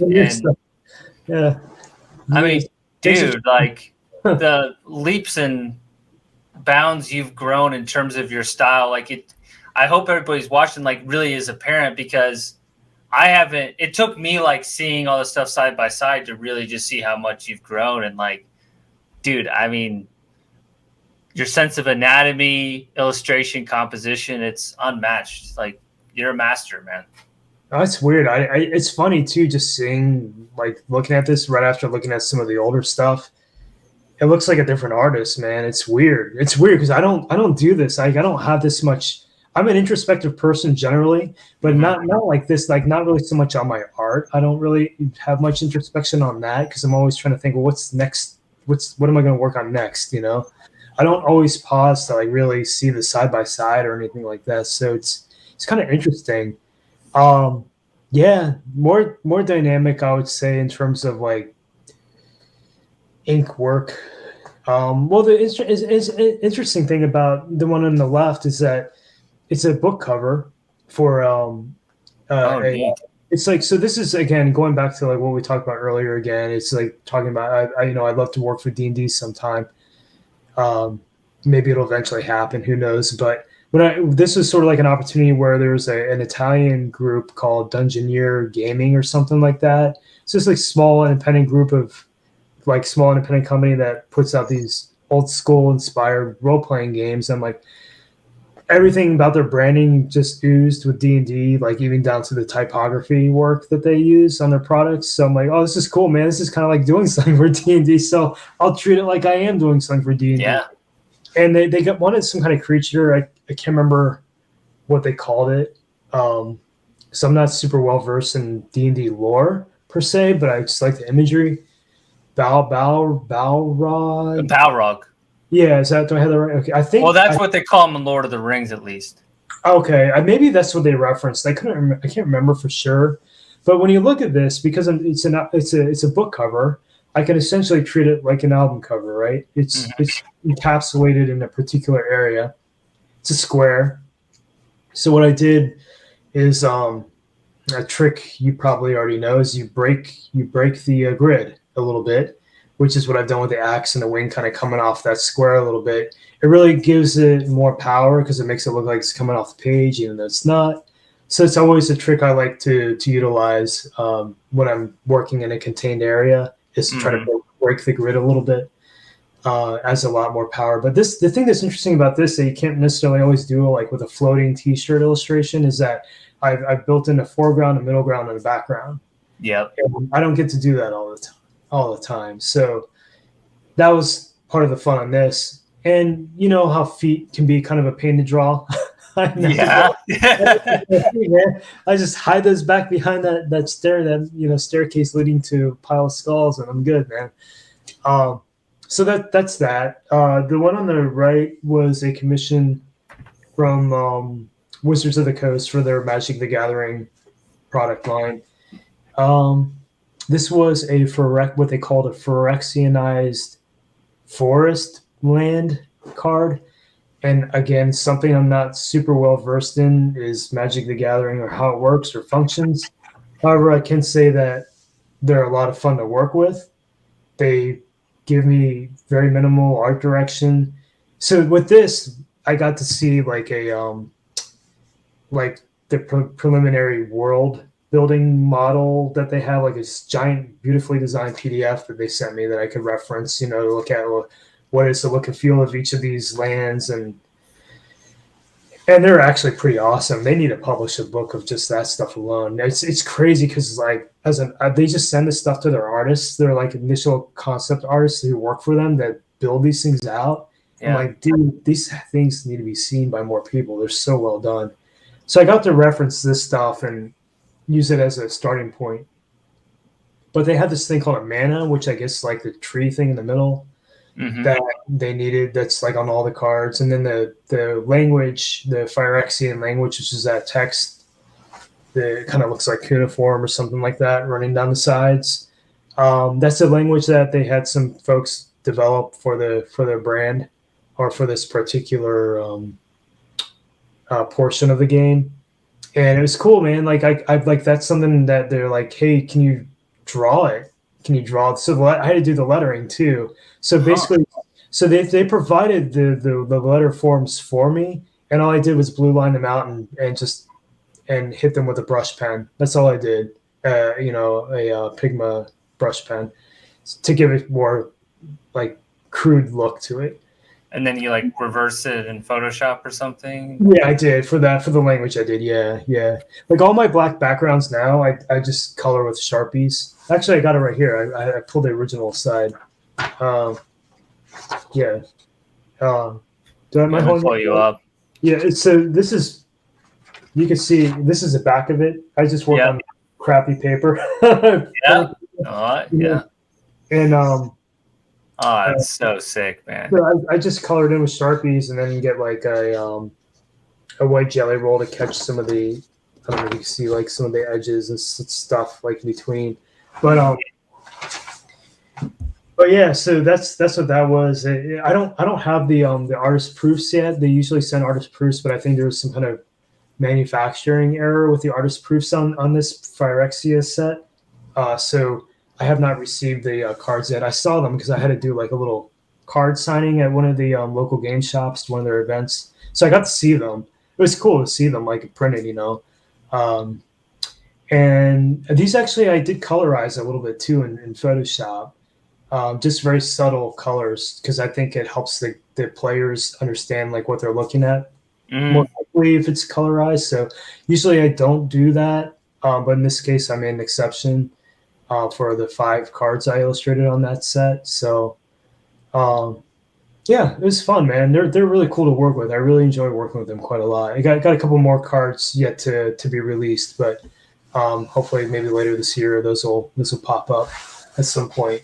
But they've been a real pleasure to work with. That's awesome.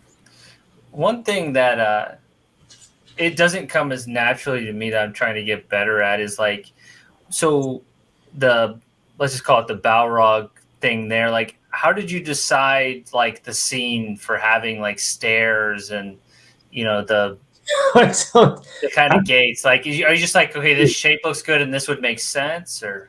Yeah, it's funny. Actually, this is like one of those pieces where I ran on, you know what I mean? I had to like draw them on 2 separate sheets of paper and stitch it together in Photoshop because I wanted to pack a little bit more detail in.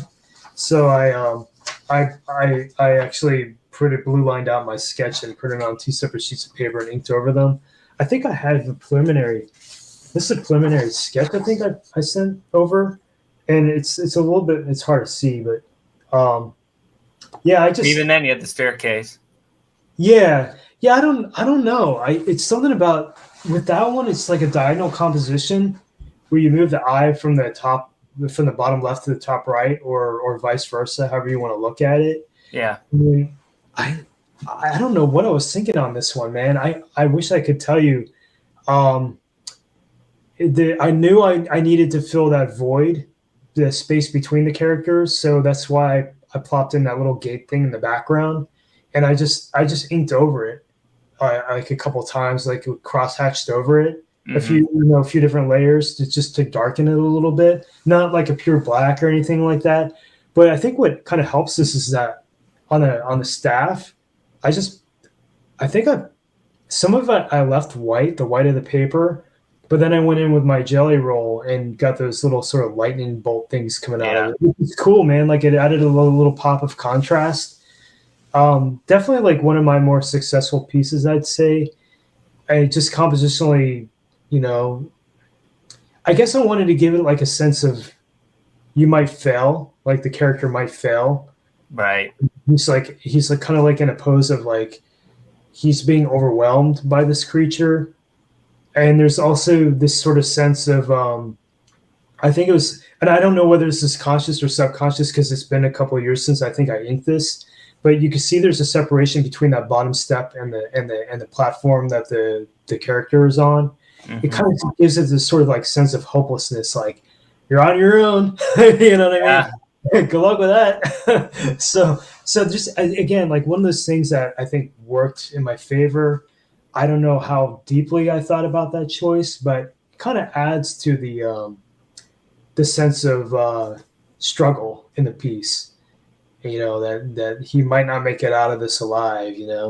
And then there's the skull sitting at the top of the staircase, kind of indicating like, well, past victims, your head's gonna be up there too, buddy. I don't know, man. It's just weird. Like some of these things I don't even think too deeply about. I think the direction I got on this is kind of minimal. They just wanted like a warrior or something, like fighting one of these Balrogs or something, like in battle or something like that. And that's just kind of where I landed on it. Yeah. I'm pretty sure I had a thumbnail, like a small thumbnail sketch that came up for that too. And that may have been like my first gut was to do this. Yeah. And I can't remember. I wish I probably have it like sitting on a post-it note somewhere, buried under a pile of paper in one of these boxes.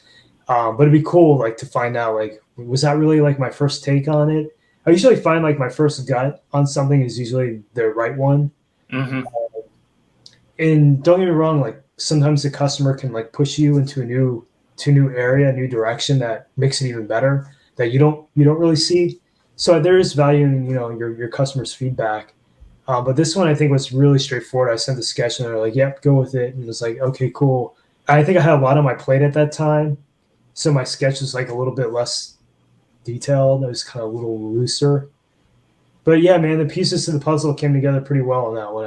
I'd say, like in retrospect, that worked out. Yeah, it's a really strong piece and very challenging too. Like two figures interacting. You have emotion, you have foreground, middle ground, background. Like the only thing that you hid from the challenge is hiding the feet. That's the only thing that makes it even harder. That's for the feet, man.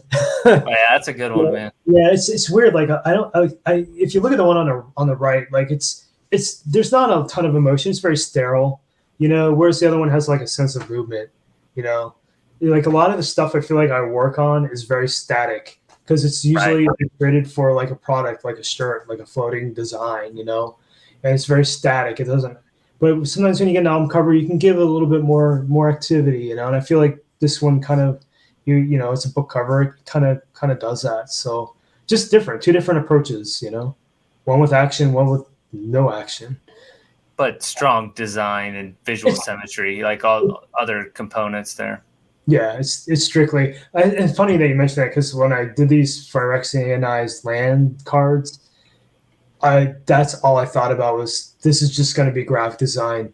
I'm going to make these all like it's all about graphic design on these. That's all it is. It's shapes on a card. That's it. What? Oh, dude, yes. Oh man, tell me about these ones, man. Like why King Diamond? Why King Diamond? Just because I love them, and the idea just came.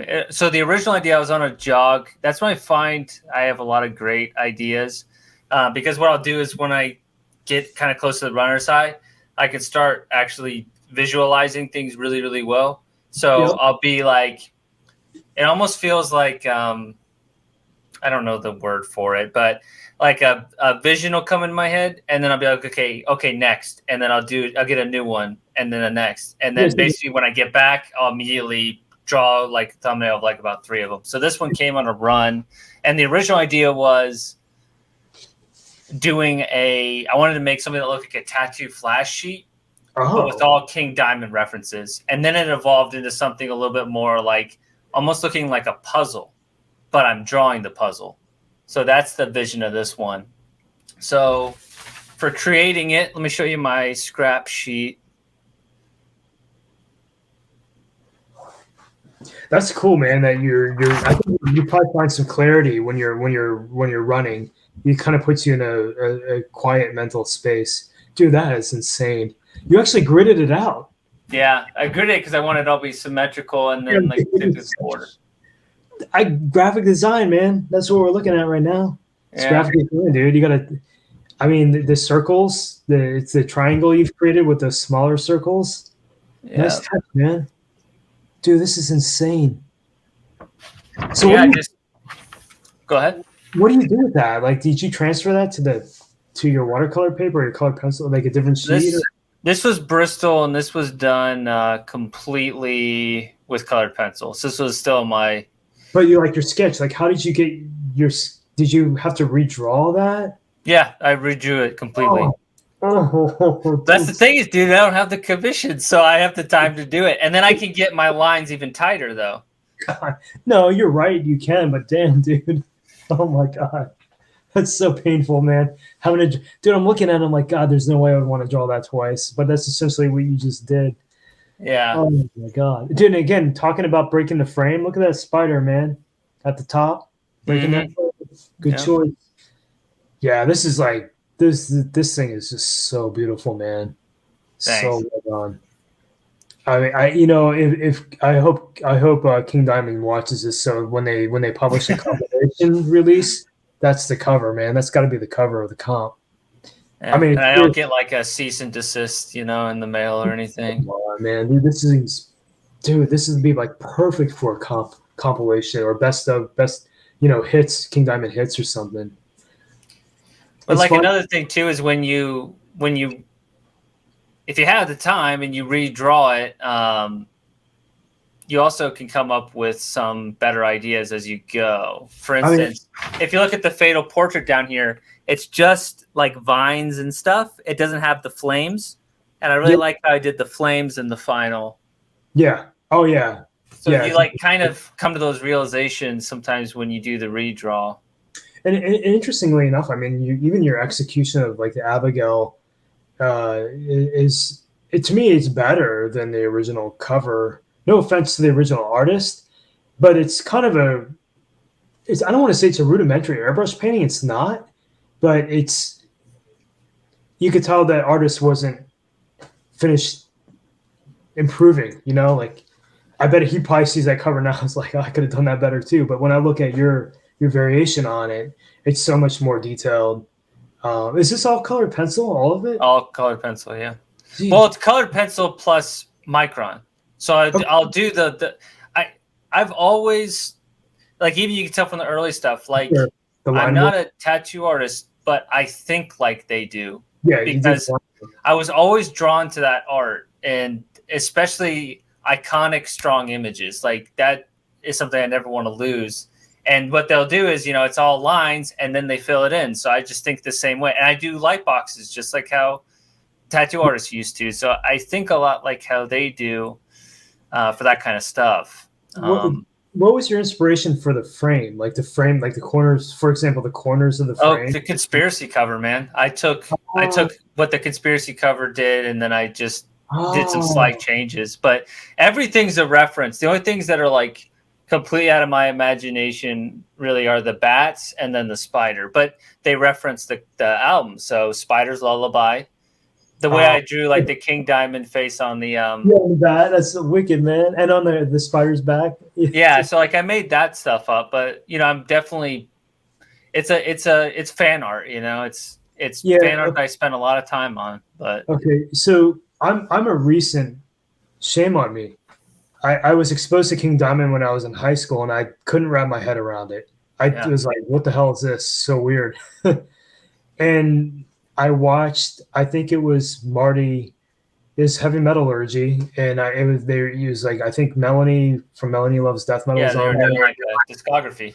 Yeah, and I was like, man, I the only King Diamond I had was like when I used to write for some fanzines and some metal magazines back in the day, and I had like a promo of I think what they ranked as King Diamond's worst album. That was a promo I had, so I had that. I listened to it once, and was like, that's not that great, And so after watching their little analysis of his discography, I was like, okay, I'm gonna go pick some up, dude. I love it, man. I picked up pretty much all the albums, and I love all of them. So this is like resonating with me just because of that too, because I'm like a recent fan of King Diamond. I wish I was a long time fan of his stuff, but I feel like, man, I don't know. Like, did so you posted this on Instagram? Did you tag King Diamond? Are they on Instagram? Did you tag Merciful Fate or King Diamond in the image? Just out of curiosity. I think I might have. Yeah, I probably did the Man, I just hate. It's so good, man. I can always try again. I mean, you can read No, those. I know you might feel weird about it, but I think he needs to see this, man. I think that no, I'm dead serious, and I'm trying to think. I was in touch with the company who manages his stuff, like his merch. I'm trying to remember what company it was. I had worked with them on something else, dude. If I find it, I'll pass you their email, dude, because this has got to get published, man. I hate to see something, and this isn't just fan art. Like, this is an actual album cover. In my opinion, like this should be published. I think the idea of a comp was pretty cool. I mean, it'd be perfect for like a greatest hits or something like that. Honestly, like it's so just well like done. even I mean, well, I'm just putting myself aside from it. And first of all, like everything you've been saying, that's so kind. I mean, thank you. Like it really means a lot. But like I was at the Merciful Fate merch line when I saw them in November, and the merch line was so long. If they had something like this being sold and they put a limited amount and they did like 50 per show, I guarantee you this shit would be snatched up like that. Dude, even if it wasn't on a shirt, even if it's just an art print. That's what I'm saying. Like people will buy this, dude. That's what I'm saying. I'll look through my email. I have so many freaking contacts in my contact. I got to be able to find like who this company was that I was working for, but they rep King Diamond. I don't know if they rep him in terms of management or if they rep him in terms of like merchandise management. Either way, dude, I got to track it down because I really think somebody over there needs to see this because there's value. There's some value in it, and it'd be cool to like see it legitimately used. I mean, that'd be if I find it and figure out who it was, I'll pass the information along to you. But man, this is a phenomenal piece. Appreciate it. Tell me about the one on the right. What is that all about? That one's insanely good. So this one, I was I want to do black and white. So whenever I do anything black and white, I do think about your work a little bit. So this one came from a interesting inspiration. So I was really into and I still am, but like really into Giger and biomech stuff. Yep. And at the same time, I saw the album cover release for Sanguisugabog for their new album cover. And it's like a very interesting cover that has like some scorpion kind of like collages. It's an actual physical collage. The artist, he goes by Butchered on Instagram. Okay. So I'm a fan of his work. I think he likes my stuff too. Cool. But basically, he did this handmade collage, and that ended up being their album cover. And I was like, well, it'd be cool if I do like an illustration of the collage to like just have a different spin on it. So that was the original inspiration. Now I took like, it ends up not looking anything like it, but I did want to credit him, just be like, hey, this is where the original idea came. I could see maybe the face or something like that. I vaguely recall what I ordered it. It hasn't arrived yet, but I've seen it in passing, the cover, so I know what you're referencing. Yeah. But the only thing I could think is maybe the face or something like that. And I took like the Marilyn Monroe looking face, kind of like they had. So with this one, I ended up only having to do one scrap sheet, which saved me some time. So I am getting more efficient. Okay. But here's what that ended up, looking like. Dude, that's so much work, man. When I look at that, it's so well done, man. Even just like your preliminary, like. But you can see, like, this is where I'm like trying to just figure out, okay, where do the vines go, and that's why I need to do it again. And then this for contours, trying to make sure it has a 3-dimensional quality to it. Okay. So I like to do that here too. Yeah. Oh, you actually have a frame on that, but you didn't draw a frame on the final. You didn't want to. No, and I did the frame because I was thinking, like, hypothetically, okay, let's say they wanted to use it for a shirt. Yeah. I was just like, this is roughly how big you'd want. And then I even broke the frame, like, in the sense, now looking at it, that would have been a pretty cool way, kind of like how you were showing earlier. I mean, either way, it looks cool, but I just noticed that on your sketch, you had the frame on there. But yeah, I was trying to do what I kind of was doing back when I was in high school, where it's like you basically make the composition the creature, and like that's it, and you make the creature really embellished. So that was the idea here, putting everything together. This one is just so wild, man. It's just something about like your approach, like the stuff that you have, like your visual language is just so like, I don't know, man. It's stuff like I would never think to put together. I don't know what else to say. You got like a very surrealist element to your style. I actually really like it. And this is I can't even tell. Like, did you use pencil or something, like, or ink wash, or is that all? Yeah. Is that like so it's ink wash, and then these Funduske brush pens are really nice, and then microns for small details. So it's a combination of hatching and wash. So it has some soft parts to it too. Yeah, I was gonna say, man, the wash, and I've seen Sawblade, Daniel Shaw, do this before too with some of his pieces. Just popping in a little bit of ink wash really gives it so much like life and depth, especially to the faces and stuff like that. It's really wild, man, what you can achieve with that. I don't know how. I don't use it because I'm afraid of how it might reproduce on a shirt, for instance, because I have to break it down then in a halftone. Sometimes when you halftone it, you lose some detail when it goes to print. But generally, like speaking, when you look at it as a finished piece of art, it looks freaking phenomenal, man. That piece is so good, and the composition is really unique too. You got kind of like a 3/4 perspective, but then you're trying to make it sort of centered, but it's not. It's like a little bit. It's very dynamic. You know what I mean? Like she's facing a particular way, but you have it all sandwiched in such a nice, clean. It's not quite a rectangle, but almost. It's just, dude, this piece is it's so unusually intriguing, but fun to look at, man, because it's so different. Yeah, thank you. I like it. I like it quite a lot. And the execution is just phenomenal. I got a question for you on this one too. The I don't know what you call it. They kind of look like crab arms or crustacean. There's a almost looks like a glass dome. Yeah. Is that, what did you use for the highlight? Is that like white paint that you just popped on there, or you just leave that the white of the paper exposed? White of the paper for that. Damn, dude. Oh man. Okay. Sometimes it's like a light ink wash for the other sub highlights, I guess you could call it. Okay, I wasn't sure because sometimes I'll do that where I'll just work around it, leave the white of the paper, but sometimes I have to go back and pop a jelly roll on there to get a white Yeah, hit. and I do too, for sure, with some That's really cool, stuff. man. Yeah, those are, jeez, man, just insane. It's cool because you have like a really strong command of color, but then when you go black and white, you're still killing it, man. Thanks, dude. It's quite good. Nice. Oh, yeah, these okay. Okay. This is the new Hyperdonchi EP, right? So shout out to Yeah. those guys. Yeah, that was Malik who reached out to me.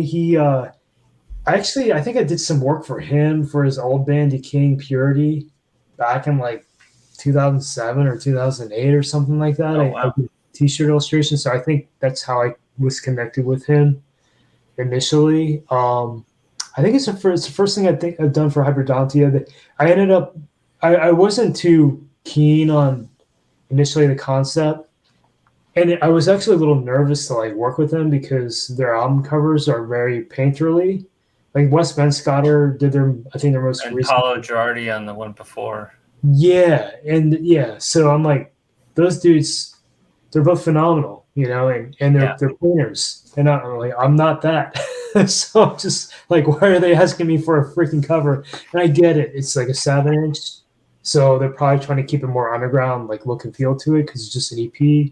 So I'm like, okay, that's probably why they want to commission me for this thing, right? So I kind of leaned in toward the Wes Benscotter style, just to like the insectoid kind of looking things. Mm-hmm. So I don't know, something about it just kind of stuck with me when I saw it, the most recent album cover. So I thought, well, maybe at first the band wasn't like too keen on like the idea of it looking too similar to the album cover, but then they asked for another sketch. I did a second sketch, and they're like, "No, go back to the first sketch." I was like, man, good, because I didn't like the second sketch at all. So this was I went back to the first sketch. They wanted, I think I might have it open still. Let me check my email. I bet I could probably find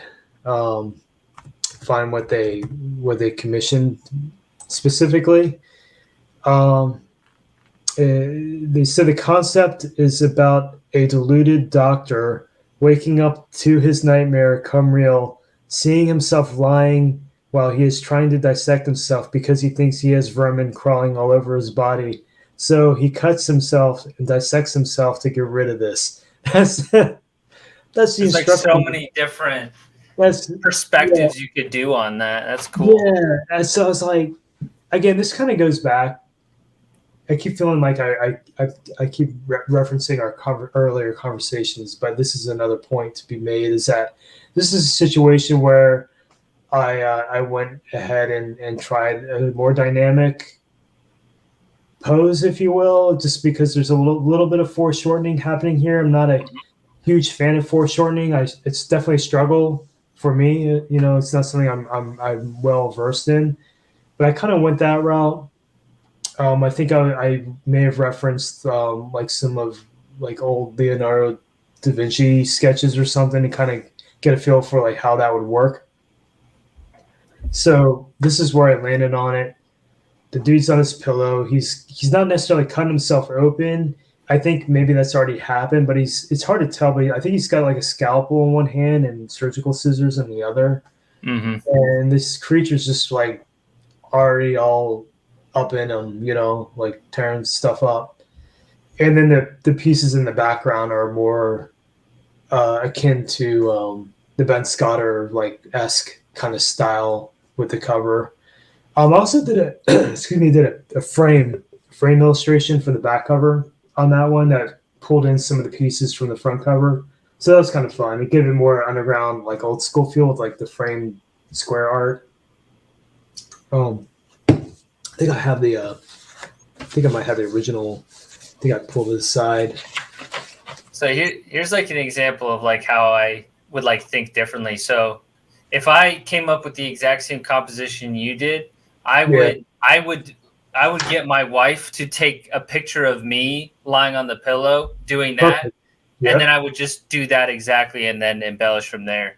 That's probably a very efficient way to do it. It's funny, you don't always think about that, but sometimes taking pictures really makes a difference. It helps. Oh my God, yeah. You have to overcome these sort of obstacles, Here's the original. It's just on a sheet of paper. Oh, nice. Wait, hold on a sec. It's literally just like, I God, think it's so tiny too, man. 8 by 8. Yeah. Yeah. Yeah, you can see the back where I colored in the Sharpies.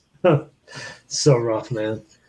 But yeah, that was cool, man. I know like a lot.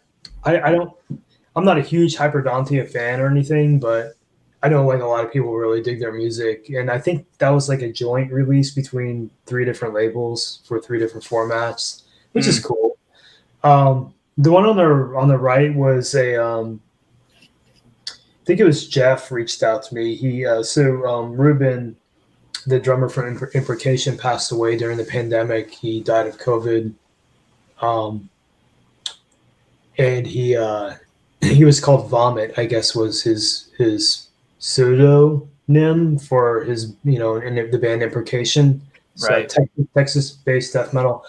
I'm personally like a huge Imprecation fan. I've been a fan of them for quite a long time. They've been out since the 90s, and I think I've done like 1 or 2 small illustrations for them in the past, and also did like a split release with David Herrera's side project Wolf Skull. So I'm kind of connected to those guys. I met Jeff, like their guitarist, years ago when he played in Aver Safari. I saw them at a show like in like '98 or something like that. I think I met him.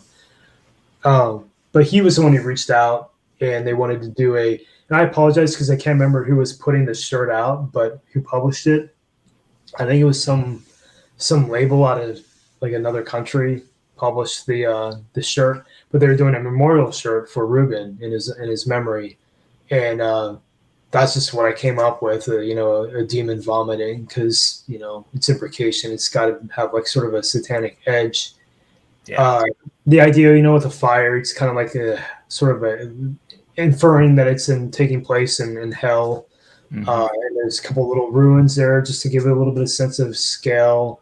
Kind of going for like a gargoyle. It almost looks like a gargoyle. Oh, totally. Like a statuesque feeling to sort of like I got essentially like a. But the tail wraps around to give it some motion. It's really a smart choice. It does. It gives it a little bit of dynamicism, but I wanted to have sort of that stoic look. So it almost, I don't know, not necessarily a gravestone per se, but like some kind of obelisk of some sort to give it a sense of grandeur, if you will. To pay tribute to Ruben's memory. So that was like this is like a voluntary job. Like that's not a paid commission by any means. I'm an Imprecation fan. One of the band members came to me to memorialize their friend, and I said, of course I'm going to say yes. So it was cool, man. I was just flattered that they even asked. So that's the story behind that. I think I pulled the original as well.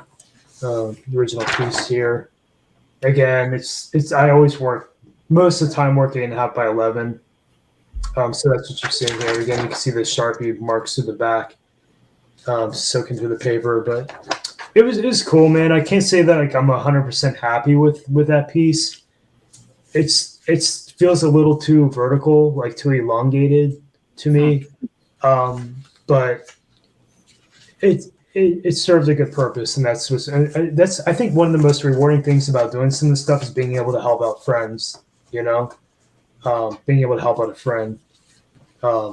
It's a good feeling, and that was like one of those scenarios.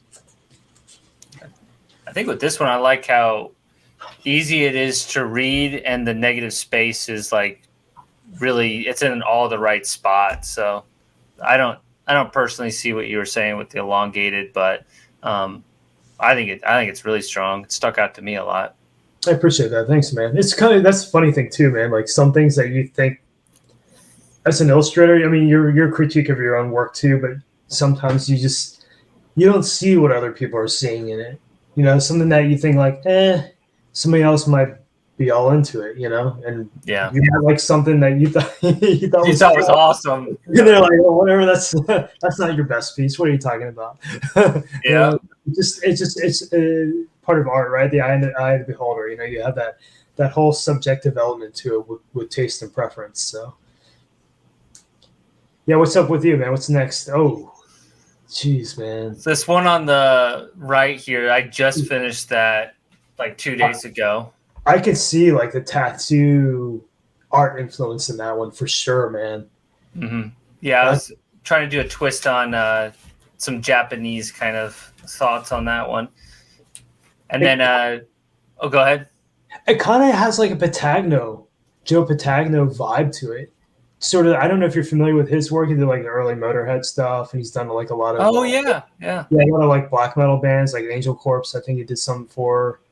But it kind of reminds me of like the action. I guess maybe it's the characters and the perspective or something. Just kind of, it's definitely not the tone. Like Patagno has like very monochromatic type stuff, and this is definitely way more colorful. But something about like just that energy, the energy of that piece is sort of in the same realm. I feel like it's cool though, man. I like this. It kind of has like a classic metal feel to it. When I look at it, the one on the right, yeah, it's awesome, man. Appreciate it. Yeah, I mean, since it's the one I just finished, the stuff that I just finished after putting a lot of time into, I like in most cases quite a bit. So I'm feeling pretty strong on it. What was your reasoning for the signature approach on that with your the way you signed it? So commonly, with kind of going back to the tattoo artists who paint, they'll often do their tag kind of like, and if they're doing something that's somewhat Japanese influenced, it would be like a vertical bar like that. So I was just trying to kind of do my own take on it. I got a funny thing to mention that I don't sign my art, man. I used to sign it. I haven't signed my art in like 10 years, maybe 5 to 10 years. I felt like my signature just got in the way, like of the art. I know it's kind of weird, but like that makes sense the way you have. Do you sign your pieces? Like, I sign them just on the back and date them, but it's not. This is the only one here that like the signature is like part of the piece, and I got it, and it makes sense for what just especially based on what you just described.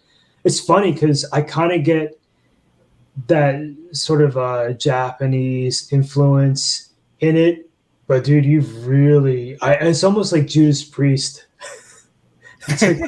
took it and like spilled their essence all over it. You know, it just has like you've really made it your own. It's just, I could see that easily on like some classic traditionally based heavy metal band, like easily on an album cover or t-shirt or cassette cover, easily, man. It's just like, just has that feeling to it, man. A lot of movement. And you know what? I think part of it too, there's no like real fire. Like when you think of how do you paint fire, it's not, I don't see it in here except for like maybe these little red squiggles. They are the tattoo version of fire. So I was doing specifically that style. Okay, so that's what I'd like. See, this is what I like about it too, is that you didn't have to make it that literal. You made it illustrative, but something about the way those wings, that very, very, very warm, bright, vibrant, saturated color up against that duller blue tone, it's I feel like it's glowing. You know what I mean? It's like there's an energy to that. Just that it's all over the painting, but those wings in particular are bringing it home, like in terms of the it's like the fuel, man, in this piece. I don't know how else to describe it. It's just, dude, this thing reeks of heavy metal. Even though I know you're trying to go like a Japanese edge to it, and I feel like you've accomplished that, but you've way put it into that heavy metal category, man. It just feels like that. I love it, man. It's so different.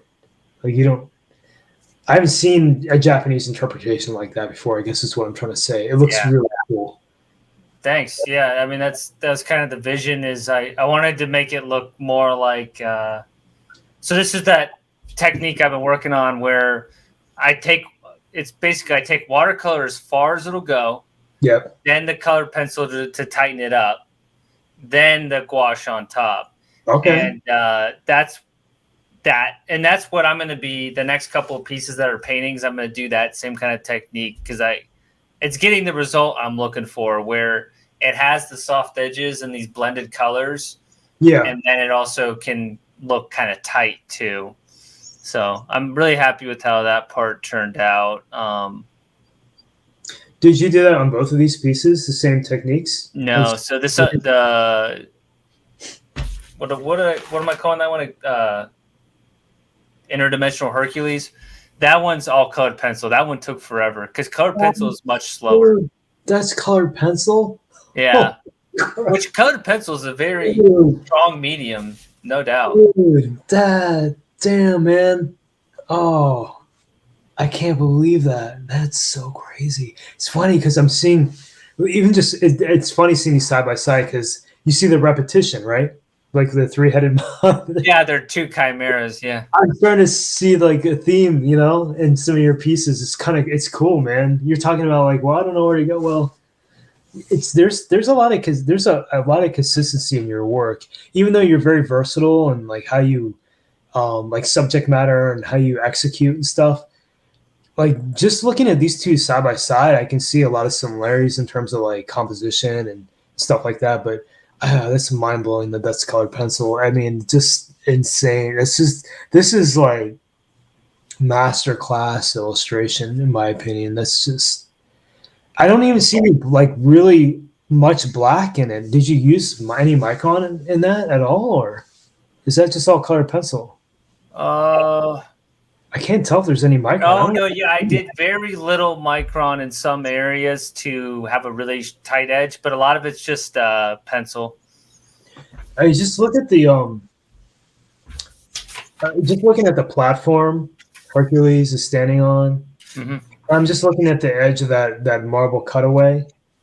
It's just, even just the edge alone is just, it's so well done. I mean, it looks photorealistic. And that winding cylinder thing you have going on, sort of like like a modern column. Yeah. It's just, it looks like steel. It's just, thanks, man. And then you got was it a mandrake or the Venus in the yeah, floor? So there's Venus coming out of a I don't know what kind of flower it is, but yeah, that's the idea. Dude, and the glow, like the glow you've achieved. And so this is another thing too. Like I'm going to make mention of because I feel like I'm seeing a lot of it in your work, and to me it's a sign of like somebody who's very cognizant of color. The way everything's very monochromatic in your piece on the left here, the Hercules piece. Mm-hmm. But then you've got this complementary color, the orange and the purple, right? Complementing each other. And you have the prominent part of the orange is sitting in that floral element. But then, because you're a very good thinker when it comes to making art choices, you've echoed that color again in the mouths of those creatures and also the eyes, right, of the Shimera. And it's just that it's, again, I don't know like how much of a conscious choice it is, but I always felt like with painting anything with color, you want to repeat. You don't want a color just to kind of live in one area by itself. You have to spread it around the canvas area. And I feel like you've done that here with the way you've treated those open mouths, it pulls your eye from top right to bottom left, because the color that's where your eye's going to go. It's almost like you have a lot of direction in this piece already, a lot of movement, but I feel like those colors are really giving also a nice sense of direction, helping move your eye across the page. Really good choices, man. I don't know how thoughtful you are. And I was thinking about what you were just talking about. That definitely came across my mind. Because that's so important, I feel like, especially with color. And I'm not great at color, but I see that a lot with great paintings is, you hide red somewhere where you better put red somewhere else in there. You know what I mean? Like in the background, if you got black in the background, you pop a little red in there, it's just the way the painter has to think. But I think that's a really solid choice, man. Dude, so much activity in that.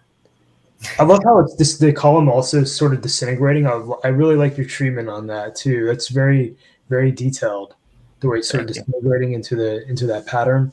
There's actually quite a lot of that now that I look at it, like around the ring too. It's almost like electricity or something.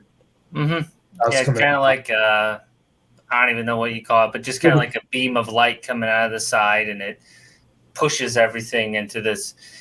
You probably could tell, but I love circular and serpentine kind of shapes. I love, Yeah. like, it even began with, you can see it really with all of them, but with like the ninth circle piece, the black and white, even then it's snaky kind of Oh yeah, shapes and right. stuff. Yeah. Oh yeah, your early stuff too, man. Very serpentine looking. Um, yeah, it's funny because there's a lot of movement. I feel like almost there's a spinning, like it's spinning. The dial is spinning in the background because of the way you've created movement with that sort of electricity kind of that you illustrated in there. It's really really well done, man. A lot of movement, a lot of action in that piece. So well done, dude. Appreciate it. Thank you so much. So with this one, all right, here's how I work with these kind of pieces. So this is my scrap sheet, which I just did like some light coloring on. Dude. I love that you're like, F this background. You just like did Yeah. Just brushed it. dude, you already know in your head what's gonna be there. So you just fill the void with some nonsense because you already know in your head what you're gonna. Well, actually, at that point, I didn't know. I didn't You know didn't it was going to know? do some of those shapes. Oh, So then okay. what I do is I do the pencil drawing. I did exactly what you're saying. I take a picture and then I do some prints and I do color studies. Holy crap, dude. So this is where I know what colors to go where. And this one I was close to what I wanted, but even then a little bit louder. So I reduced it a bit. Jeez. And then for those columns, I did a redraw on those, and then I just put it all together in the light board. Dude, that's tight, man. Jeez. Thank you. That's a tight sketch, man. And then for the Chimera piece, all right, so this is going to look really loud. I was experimenting with here's where inspiration comes from weird places. Have you seen the original movie Dumbo? I have it, dude. I was like 7 or something. It's 5 or something. I don't remember it. So there's a scene where, like, I think Dumbo does drugs, and then he sees like the elephants all marching, and they're like really psychedelic. Yeah. I kind of went with that with the first one. It's pretty loud. Oh, dude, that's crazy. But I tried to go as extreme as possible with my color studies, and then I reduce it when I'm putting together the final. And then before I did that, I took pictures so I could do some other color studies. So then this is the one I ultimately landed on. Oh, that's cool, man. And then I was trying to go more with that pink concept and just testing out. I wanted the challenge of like, hey, can I make something badass that's pink, Yeah, no, that is a good challenge, actually. Because the color evokes a feeling, and that certainly I can see that being a big challenge. But I you executed that so well. There's a lot of dark. There's a lot of darks. There's a lot of gray and stuff in that piece too. Mm-hmm. That gives it sort of like this ominous, smoky feel. I mean, just the fact that you popped in that watercolor and left a lot of it sort of somewhat transparent. It gives it a very, very much smoky feel.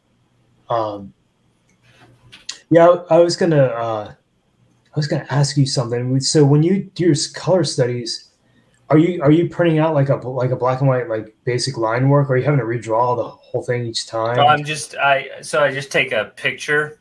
Oh, you take a picture of it. Okay. I take a picture and then I just print the picture. I see. And then the you line work. Okay, so you're not having to like redraw. Okay, I was thinking. No. No. No. I'm not that much of a masochist, man. Okay, all right. Yeah, because I was starting to wonder, man, because you're putting a lot of time and care into your pieces, man. I feel like such a scrub, dude. I just like, dude, when I'm done with something, it just goes in a pile. Like I almost feel like I disrespect them. Like, okay, that's done. What's next? You know what I mean? Like an assembly line. Sometimes kind of how I feel. You're putting so much time and effort, but you're also getting a really good result too, man. So I get it. You have something you can step away from and be very proud of. And I think putting that much time into it makes you value it a little bit more. I wish I did that, man. I just don't do enough of that where I'm always in a hurry. I feel like, So it's cool, man. It's cool that you put a lot of effort into your like color study. Like that's foreign to me, dude. I don't think I've ever done a color study. So it's cool to see that you're taking the time, to get a good result. Well, thanks, dude. Really appreciate it. I think we're both learning a lot in this stream. Yeah, we are actually so much. It's so interesting to hear just even to see your process. That's what I'm saying, man. Like you're talking to all these artists. Well, like, what do you do, man? I want to know what you do. It's cool. I mean, for me, it's been very, very educational. Yeah, well, thank you. So I think this is the last one, and of course, when I saw that you did something Harry Potter related as a millennial, I was like, holy shit, this guy's made it. So naturally, I had to fucking pull that up. That's funny. Yeah, that Harry Potter one. That's the one I mentioned. Like I went and found a figurine. I was at a toy store with my daughter happened to be with me, and I should say I was taking her to a toy store, and I saw this thing, and I was like, oh, this would be cool. I took a couple pictures of it and referenced, just to get some different. You can see like you got the back of one of these things. Mm-hmm. Like I could make that up, but it's not gonna. It's cooler if I have a reference, I'm gonna put you on the spot. Do you know what they're called? Hold on. Dementor. Yes, nailed it. Okay. Sorry. I've seen the films. I was never like I generationally like, Oh, totally, man. I get it. It's your generation, but I saw the films and they were cool. I enjoyed them. I don't remember all the lore or anything, but yeah, this is like a random thing, man. Like the hundreds, they were the ones to commission me for this. I've been doing stuff with them for a couple of years. Did 2 capsule collections with them where, I illustrated a couple pieces and it was like co-branded kind of. And they're fun because they, I got to do some cut and sew stuff, which isn't usually I'm just used to doing like, here's your screen printed shirt. Well, it's cool to like do a jacket with like puff printing and crazy shit like that. So I've been working with them for a little bit. I did some other like small things for them here and there, for some other drops where I might like fill in for an illustration. They hit me up. I don't know when I did this, maybe 2 years ago. I can't remember. Maybe it's during the pandemic. I don't remember. And they're like, hey, because they license a lot of stuff. Like they do capsule collections where they either work with like artisans or like another streetwear brand collab, or a restaurant, or it could be anything. They're like really kind of a mix of things that they deal with, but they do a lot of licensures. And I guess they got the license to do a Harry Potter thing. They hit me up. They're like, hey, here's some ideas we had. They sent me like some like Photoshop mock-ups that were very like kind of loose. They're like, hey, can you make some illustrated versions of these? Because they wanted to do something with some of the dark characters. I think they had some other stuff too that was like some of the other, what are they called? Schools? I don't know. Yeah, like the the other I mean, they're the Gryffindor, Slytherin. Yes, thank you. Hufflepuff. There's houses. That's what they call them, houses. Thank you. I couldn't think of the word. So they're doing it like a myriad of houses, and I guess this is Slytherin, if I'm correct. I can't remember. I think it's Slytherin. Do I have that right? Dementors? Well, Dementors are just like beings that are outside the Hogwarts castle that basically demonstrate evil. So it's not necessarily tied to a house, as far as I know. But Voldemort is, right? Voldemort came from Slytherin, but he's just obviously the big bad guy. Okay, so I had to do one with him also. So I saw that one too. Yeah, that one's really cool. Yeah, so they just commissioned me for the 2 pieces, and I was like, what the hell? Because I mean, I know it's a big brand, right? So it's kind of weird to be trusted with this like official licensure. I mean, it's like doing Star Wars. Like that's pretty much that size brand, man. Yeah, it was fun. I had to say, like, they gave me a lot of creative freedom. I can't remember even I probably have it somewhere in my email, what they sent, like a mock-up. I can't remember if I thought to do these 3 things like circling or if they sent a mock-up that kind of reference that. I honestly can't remember. But yeah, actually, I think I may have pulled the original side. Let me see if I can. Yeah, I did actually. I'll share these with you. Yeah, the original piece. So cool. The back is obviously like marker and stuff. And then I actually they didn't use this, but I illustrated the logo too. Hell yeah, dude! Because I wasn't sure if they needed it for part of the branding. And these I drew separately. These were like this is the magic coming from wand. I just drew those separately and popped them in Photoshop, like inverse them and popped them in onto the drawing when I was done inking it. I could have probably illustrated it right on there, but for whatever reason I decided not to. Also found, I think if you did more like spider webs and blood on the Harry Potter logo, they would have taken it. Yeah, you should go far enough with it, man. Oh, that's so great. Yeah, the magic stuff. I think because knew I would run out of room. That's probably why I did it separate, because I wanted to put it here at the end of the wand, and so that's why.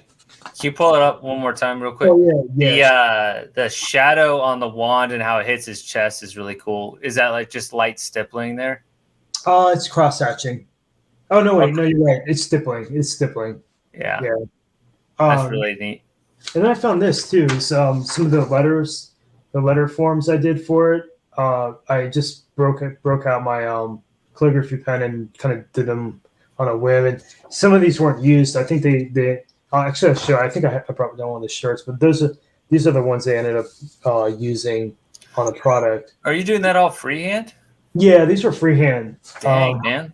But no, I should say with the calligraphy pen, and also like a brush pen and a micron. But this is essentially you can see like it was used on a bookmark and the shirt, and then the back was But they used the main brand. They didn't use the illustrated version. Yeah. No, that's awesome. That was crazy, man. It's weird. Like when you do this kind of stuff for a long period of time, you just never know what going to end up in your inbox. That's just something that landed in my inbox, and I guess got lucky, so to speak. I already had a working relationship with those guys, so it's cool, And then the other piece is a Swedish band called Farsooth. They were a new band. I don't think they'd published anything, but I didn't learn this until today when I looked them up because I couldn't remember like what this was exactly at first. And one of the guys played in a band called Facebreaker, and I did a 7-inch EP cover for them like 10 years ago. So maybe that's why they came to me 10 years later for an album cover. I guess because one of the dudes I worked with his old band. But yeah, this is the original on that one. It's again just pen and ink on paper.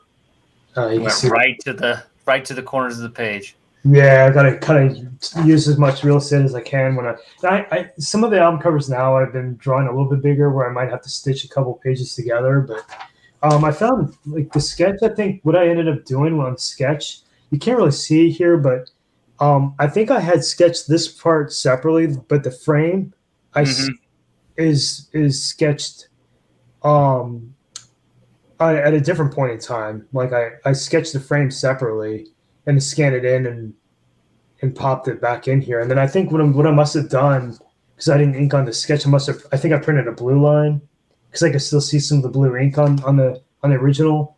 So I printed a blue line and then just inked over it. Inked over my blue line version of my sketch. But that's what that was. It was a debut for this band Farsooth from Sweden. Swedish death metal, I assume. I thought that one was really detailed, but then your eye immediately goes to the Plague Doctor. So like it still wasn't like detailed the sacrifice of losing sight of the main thing. Right. Oh man. Do you have anything else? Was that everything? Are we done? Pretty much, man. We're nearly 4. It's definitely the longest one. It's been awesome, though. Well, we got to end on the final question. Oh, sure, yeah. which is. So I wasn't sure if you had more artwork. I couldn't remember if you had more artwork to show. Oh no, that was the last one. Okay, all right. But obviously, for anybody tuning in, please follow Riddick Art on Instagram, and then if you feel inclined, follow me, literally, on Instagram as well. Last question for you is, what's one piece of advice? And we've given out a lot. You definitely have one piece of advice for someone who wants to create art in the metal scene. I have a lot of advice, but I'll try to narrow it down. But I think some of the points I made already is just, eliminate that self-doubt. Have a vision for where you want to be, and you'll probably eventually get there. It's sometimes just about having the willpower, but also the passion. You have to genuinely love what you do and care about it, and care about your peers too. And I think that gets you a long way. Just having that innate love for aesthetics. That's probably my best advice. Stay consistent. Don't give up. Love what you do. But I appreciate you, Lee, for having me on here, and I'm really glad that we got to talk about your art too, because I think you have a ton of talent, and I hope I get to see that King Diamond tribute CD, man. Art on it, dude. That's all I can say, man. You got to get your stuff like out there in the market, man, because it's too good, man. I'm glad that you have it, at home to display, but making art prints, maybe pursuing the original portrait avenue is cool, but this stuff should be out there, man, on display or in print. It's really good stuff, man. Yeah, I need to get my shit together in that regard. No, well, thank you for sharing that stuff, though, man. It's cool. It's cool to talk about. See, that's part of it too, man. Like, I had, I might draw and stuff, but it's way more fun for me to look at what other people are doing, because that's stuff I can't do. That's not what everybody brings something different to the table, and to be able to like pause from looking at the stuff I look at every day and be able to appreciate somebody else's talent and skill set. It's awesome for me, man. That's energizing for me. That's what helps keep me, excited about this. So I appreciate you sharing your stuff, man. Thank you for doing that. Yeah, and dude, so appreciative of your time, kind words. I mean, there's a reason beyond just your skill level that you get so many commissions, because you're a true professional and you're a really good dude. So it's been a ton of fun. Yeah. Oh, yeah, likewise, yeah. But yeah, for anybody still tuning in, I hope you are. This was excellent episode. Please like, subscribe to the channel, and I'm going to keep this train going. So thank you. Have a good one. You want me to hang out backstage, Lee? Yeah. Cool. All right. Thanks, man.